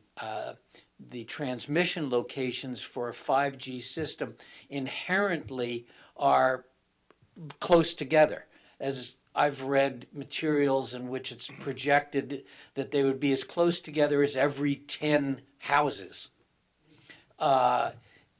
So my concern is that it appears that the preemption of the technological imperatives would essentially almost immediately come into conflict with any provision in our ordinance that restricts distance between towers or otherwise places limitations on where they could be put, because the projections of the 5G system is dependent upon the location of numerous transmission locations so that they get overlapping fields of transmission. So are we, I don't want to, I appreciate the effort that we're doing here to actually exert whatever control we can as an entity, but reading the tea leaves, somebody mentioned tea leaves earlier, I think it was David. Reading the tea leaves, I see the likelihood of the invalidation of many of the provisions of this ordinance being likely within the next decade.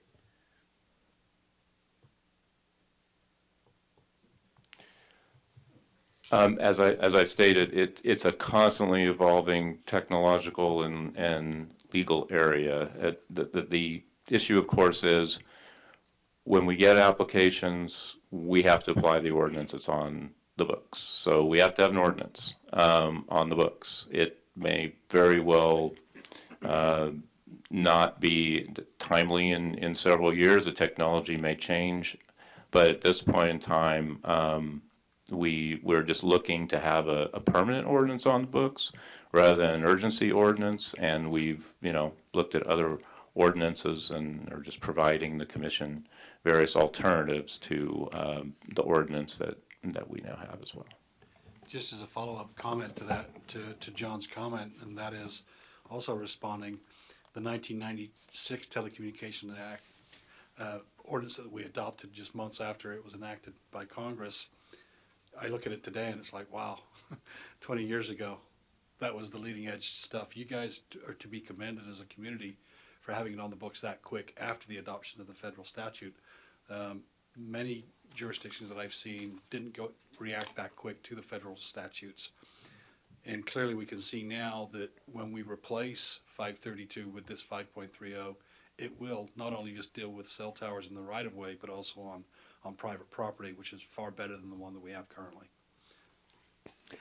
I believe our business here tonight, though, is to try to come up with further recommendations on what to include in this ordinance other than what we already have. And these bullet points list a bunch of possibilities that we could specify. So I think I would be looking for this commission to start talking about any of these bullet points they feel are very significant or important to them to see added to the ordinance. I'd like to, at least the first bullet point I'd like to comment on is bullet point number 2. And I think because we've been directed or given the opportunity really to comment on aesthetics, I think that the potential locations of these poles, because right now we don't know where they all could go, is that I would like to support as much flexibility on what they could be mounted on, because in some areas it may be better to put it on an existing pole, whereas in other areas it may be best to have a standalone. And that to me allows us a little bit more flexibility in making an aesthetic call rather than simply saying, well, I prohibit anything on existing utility poles, or I prohibit anything on city-owned street poles, whatever. To me, that at least gives us the opportunity to make a site-specific evaluation. And I think if indeed our greatest teeth are the aesthetic, then that really, to me, gives us the opportunity to really focus in on a specific site. So that's my first comment.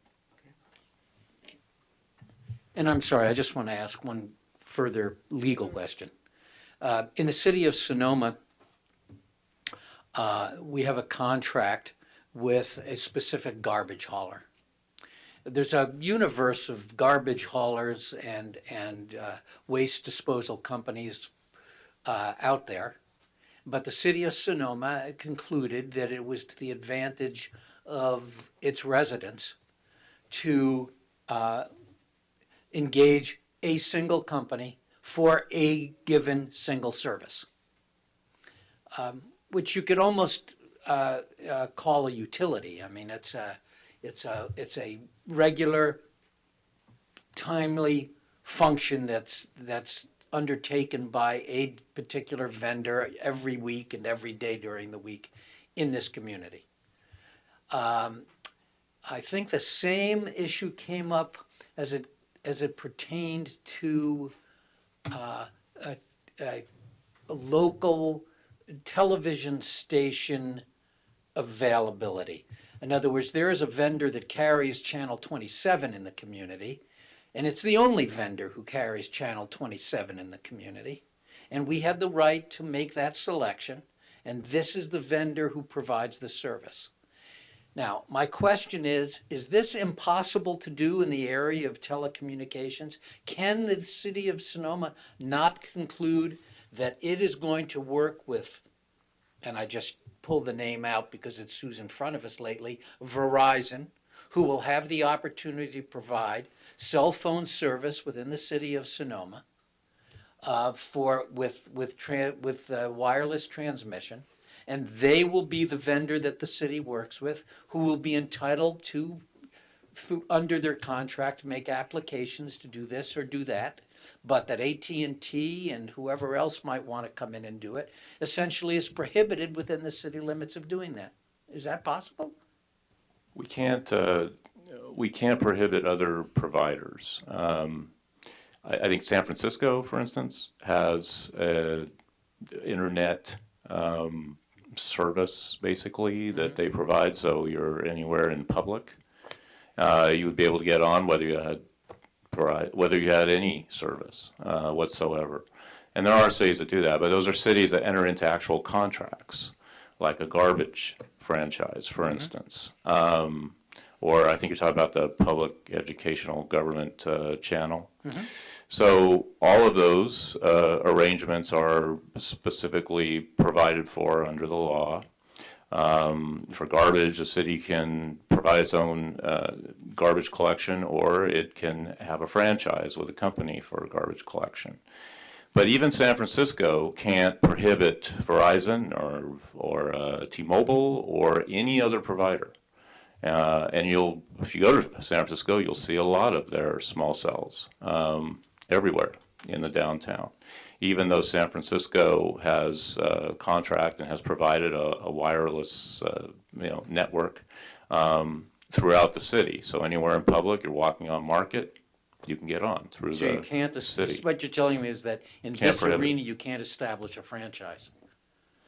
You cannot establish a franchise because, again, under federal law, the providers are seen to have rights.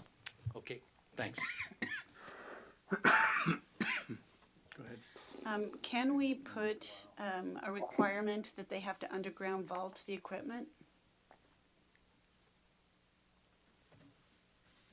So undergrounding was addressed in the FCC order. It's one of those areas where, you ultimately have to look at the standards. What the FCC order said was what some of the ordinances now reflect, which is in an undergrounding district, you can have a requirement prohibiting undergrounding so long as you're not preempted because you're materially inhibiting their service, et cetera, which is, case-by-case scenario. So for an undergrounding district, there is. Some of these ordinances also state, if you're implementing undergrounding in that same area, then they would have to underground as well. But those are the most defensible circumstances for an undergrounding requirement.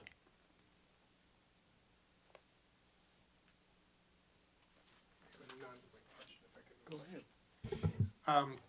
Is it fair to say that communities have not had an ordinance on the books long enough to really be able to kind of glean the nuggets that say this really works, this hasn't given us great exposure, we can do? Is that fair to say that, John, what you have reviewed are basically pretty new ordinances that have been out there, but there hasn't been the test of time that has reflected how effective they are? It's the points that I brought to you were basically those that have developed since the FCC order. So no, there has not been a lot of experience with those. A lot of the provisions that we have in the urgency ordinance have been around. Maybe they weren't in Sonoma, but they have been around with other cities. But obviously the FCC order did change the landscape quite a bit. Have any ordinances been challenged in court since the FCC order? I am not aware of any ordinances being challenged, but also remember that the FCC order is still being challenged by several cities.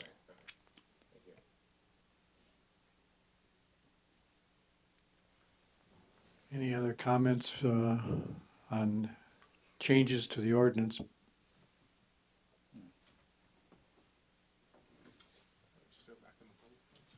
Any, yeah. On the subject of pre-approved designs, given my experience and our collective experience with the whole design process that we've gone through with Verizon, it would seem to me to be kind of crazy to not have some pre-approved designs if we can settle on what it is we want. Given the possibility that other companies are going to want to come in and do this too. I think it's to go through with another company what we've had to go through with Verizon and their design team to come up with what's suitable, to me, would just be a monumental waste of time. I think if we can settle on what's acceptable to us so that there's a certain degree of uniformity to what is essentially a new architectural element that we're going to be adding to this community progressively over time, that makes sense to me. So I like the idea of pre-approved designs. And I agree. And to that point, I also like the idea of administrative review after pre-approved designs were completely acceptable and everything else in the code worked. Administrative review with appeal to the city council. So it'll never come before the planning commission again. And yeah. And so, just a general question for educating David here, and that would be for poles within the public right-of-way, or are we talking about on private property as well? Because I think private property is a different issue. It's a good question. Well, the question you're raising is, do we want to allow the installation of antennas on private property? And this gets back to the point I made earlier. I think we will be preempted on that issue. I don't think it's going to be possible for the technology that's envisioned for the future to be extended to a community like ours and not have it be on private property. It's going to have to be on the public right of way, which is, to all intents and purposes, in the way this town's designed, is like having it on private property. I mean, if you have one of these transmission facilities on the public right of way in a residential district, you might as well say it's on private property, because there's no actual wall there dividing the public right of way from the individual homeowner's property. So I don't like the idea of putting it on private property. On the other hand, I don't know if there's going to be any way to, from a realistic standpoint, discriminate between what the difference is between the public right of way and private property. Until the day comes that question's before you, we need an ordinance that does deal with the location of public in the right of way and on private property. Right now, our ordinance does require a use permit for a monopole, for example. This ordinance needs to address that, because there will be people coming in for monopoles at some point, or co-locations or modifications of existing sites. Yeah. And that's what this ordinance does.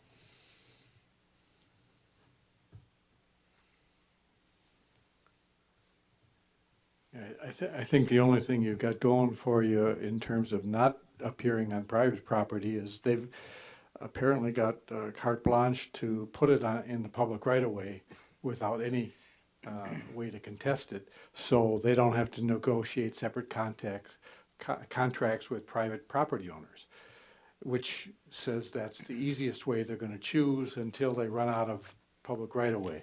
Well, I think that's true, but if I could relate it to the way people relate to the parking spaces in front of their houses in the public right-of-way, I can tell you there's not much of a sense of difference between where my house begins and ends and where the public right-of-way begins and ends. Except for you trying to charge for that parking space. I'd like to just throw out a comment about Commissioner Larry Barnett's about pre-approved designs. And would that lock us in as, technology improves, and if we all kind of gravitate to the concept of less is more? I would, in one sense, would like to constantly have our design focus on making the mousetrap better, or making the visual, not obstruction, but entity, architectural element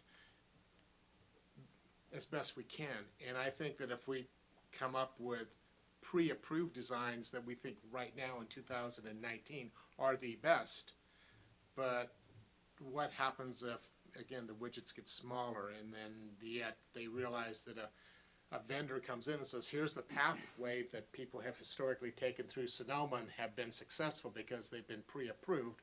Why would they want to spend more time in doing something? Well, I get your point, and I was struck recently by Elon Musk's plan to put 30,000 satellites in orbit to provide internet service globally. And of course, this has raised a hue and cry among the astronomer community, who are saying this will forever interfere with their ability to use land-based telescopes.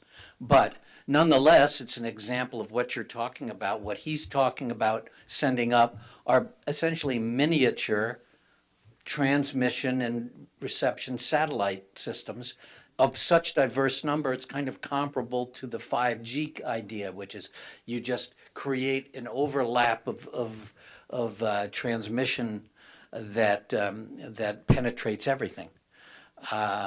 So, you know, we could have perhaps an opportunity for people to, as the technology improves and miniaturizes or whatever, to, you know, offer alternative designs.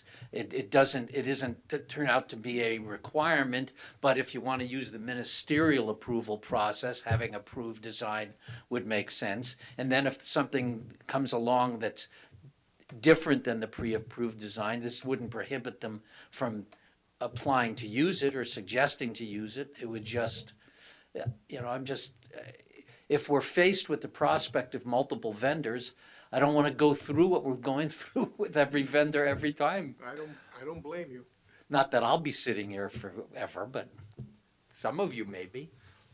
Well, couldn't you have pre-approved designs that perhaps get modified over time as new and better things come up? So it's the then approved design, pre-approved design that gets approved. Or could it be pre-approved specifications or expectations, or however you want to frame it? But it's kind of like, you know, rule number one, smaller is better. You know, conceptual, or thinner the profile, the better. Higher the antenna, the better, or lower the antenna, whatever the preference might be. But in other words, we're kind of framing it and then saying, okay, work within these design parameters and show me what your best mousetrap's going to look like. I enjoy design, but I'm not enamored with antenna design, and I would not welcome the hours spent for every vendor. But at the same time, that's part of the aesthetic control we have, supposedly, and I really don't want to lose that in terms of our small little village community. Where are we heading? So some of the ordinances give the authority to the director to establish pre-approved designs. So that might be a way of doing that. And then if there were technological advances, it could be changed. Were we talking about having a pre-approved design that then the director would use to administratively grant permits? But I didn't understand, we were talking about him, the planning director or the planning staff, having the ability to choose the designs in the first place. I mean, that seems like two different things to me. Yeah, it is. And I didn't hear up here that anybody was advocating for that. Your director doesn't want to do it either. Yeah, wouldn't see why you would, but. Yeah, I assume we would I think it'd be approve good the to design. have a pre-approved design that you could administratively approve. If they didn't like it, they'd go to the council. Same with the ordinance. If they didn't like, you know, what are some of the limitations, then they have to appeal it. But you just apply the ordinance as it's written, and if they don't like it, then talk to the other people. I have a comment on number 6. I kind of think relates to it, bullet point 6. It's not so much the design, but if we put in criteria around the pole, antenna, equipment height, I'd also say girth. Because as you look at me and yeah, as Commissioner Wellender demonstrated at the last meeting with that 18-inch diameter on that pipe. But I think if we don't get too specific into the pre-approved designs, but we put more criteria around bullet number 6, that we could at least put those parameters in place. Chairman Felder? Yes. I want to talk about number 13, licenses, agreements, fees, and compensation. Is the time and expense that the city has incurred responding to the current application that's come through being billed to the applicant? Yes and no. The yes part is Mr. Abachi's time with respect to, and also Mr. Afflebach's time, but staff time, the answer is no. It predated, the submittal of those applications predated our full recovery, cost recovery program. Okay, so going forward, however, should another company come in that requires the kind of time that staff's had to put into this, that would be billable to them? Correct. That's nice to hear. In terms of the pre-approved designs, perhaps similar to, the music venue license where we check in every year, perhaps every 2 years, 3 years, whatever the agreed upon time frame is, we have a hearing where we, update the design, check to see if the design is working, check to see if all the different antennas are complying with the code, et cetera. Just sort of, I don't want to say every year, maybe every 2 years we check in on that. And in terms of the administrative approval, well, if we have a planning commission pre-approved design, I do support the administrative approval, but I think it's very important that that is somehow noticed, because oftentimes administrative approvals can just happen at City Hall and no one knows about them. And so a sort of noticing system where the public is aware of these potential approvals that are happening at City Hall somehow has to be implemented.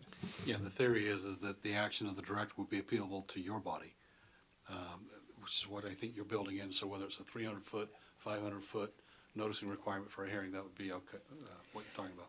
Oh, I thought in here it said it was going to be appealed straight to the City Council because of the 60-day thing. That's how the other ordinances read. You can read it however you want to read it. You could be the final body. With 60 days, you can't have more than one appeal, obviously. So. And the code could be written where we are the final determination, the City Council isn't? I mean, I would prefer just go to the City Council, but... Yeah, so the other ordinances really read that it's administratively by a director, makes a determination, and that can be appealed to the council. Right. Because of the but you can do it however you want to. Because of the short time frame. Because of the short time frame, right. I may have I may have overlooked this language in the proposed ordinance. Is there a provision in there that if a particular network or technology is abandoned, that the company has the responsibility to remove all of the equipment and restore the street to its original condition? Yeah, it's in there. I'll get that reference for you and get it to you in just a minute. Well, that's okay, as long as it's in there. Yeah, here we go. It's 530-200. Okay, thank you. Is it also possible to, I'm sort of blending issues here, but I know when we discussed cannabis, we could do buffer zones around schools, for example. Is that something that's possible to do with these and be legally? Yeah, that would be under the sensitive area bullet point, which is 5. Remember, when you do have those sensitive areas, then that means that there are fewer options, so they have to be in other locations. Well, I would just consider schools a sensitive area for this council to consider. John, let me ask a question. With the 13 bullet points that are here, given a lack of discussion by this commission, are you going to attempt to incorporate a number of these anyway, or are you just looking for specific direction on which ones we want to include? I'm going to report to the City Council on all of the Planning Commission's recommendations and comments. We'll have some recommendations just merely out of expediency, but ultimately it'll be up to the council. Are they going to see the same list of bullet points? They will, because it will be in their packet. It'll be in their packet, the same bullet points. Even though we haven't commented on them, they could comment on their own. They will have seen that that's what the Planning Commission saw. David will provide a report of what comments were made on the basis of those bullet points, and we'll put together some proposed language, and they'll have the determination. What's our schedule for trying to get the ordinance out? So we wanted to have the ordinance in place before March. So I think we were looking at the ordinance going to the council in December. We were looking for December the 16th to get 1 or 2 readings during that time period on the introduction, and if it goes into a second reading, and then following the second reading another 30 days, we need to have that in place. So this is essentially our shot to influence it. Yes. Yes. Any other comments? Well, I just would make a global comment that I believe we should try to keep as much local control as we can, and I support my fellow commissioners' comments thus far, especially Commissioner Wellender. And with the realization that as time goes on, we may lose more and more control, and so we might as well try to keep as much of it now as we can, to Commissioner Barbos's point. I think we have consensus on that at this, from this body, so. Final comments. Well, my question is, given the tight time frame, would it be inappropriate for us to, if we cogitate on this a little bit more and have some comments, can we actually forward them on to you, just as other comments have been forwarded, so that we don't feel like necessarily, once we walk out, we're done? Yeah, as long as you can get those to me by close of business tomorrow at 5 o'clock, that would be appreciated, yeah. Yeah, hang on, if I can just kind of look at the calendar here real quick, kind of give you some kind of sense of direction. So if we go to the council on the 16th, the packet gets produced on the 11th. If you can get them to us by the end of business on the 22nd to the 29th, somewhere in there of November, we have a holiday, you have a holiday. That would help us because we do need to kind of formulate the language. We can start on it ourselves, but if you've got additional comments and we know that you're going to get those to us, do you want to say before the Thanksgiving holiday? Would that help? Yeah, that's fair. Okay, that'll be the 26th then, at 5 o'clock. So with that, does staff feel that you have sufficient direction to move forward? Yeah, we're good. Thank you. Okay. I think we'll conclude that item. We're on to item 8, items for discussion. I don't think we have any items for discussion. Issues update. Yeah, very briefly, we received the Sonoma State University 33rd Commissioners Conference, and so if there's a desire of you to attend that, I think we had 4 of us go last time, 4 or 5. They have changed the date this year. It's now February 1st as opposed to the first November. It's the first Tuesday in February, which is February 1st, rather than December. Saturday, I think. Yeah, it's a Saturday. Saturday, yeah. If I could just point out, we talked earlier about the Sequin training, and we actually did have that scheduled a couple of weeks after your joint on the UGB dev code update, that kind of stuff. And again, as we've stated, because of the PSPS, we weren't able to pull that together. I will point out that the Sequin expert, Mr. Rivas Plata, will be one of the speakers at this Sonoma State. We actually had Terry lined up to come here on November the 6th, I think it was. But he's agreed to do it at some point in the future whenever we can get that thing scheduled. So if you want to see Terry once, you get to see him twice when we try to get him here.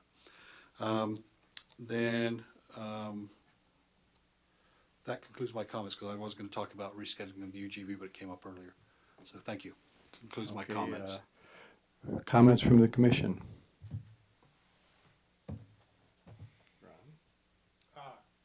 This is the time. Yeah.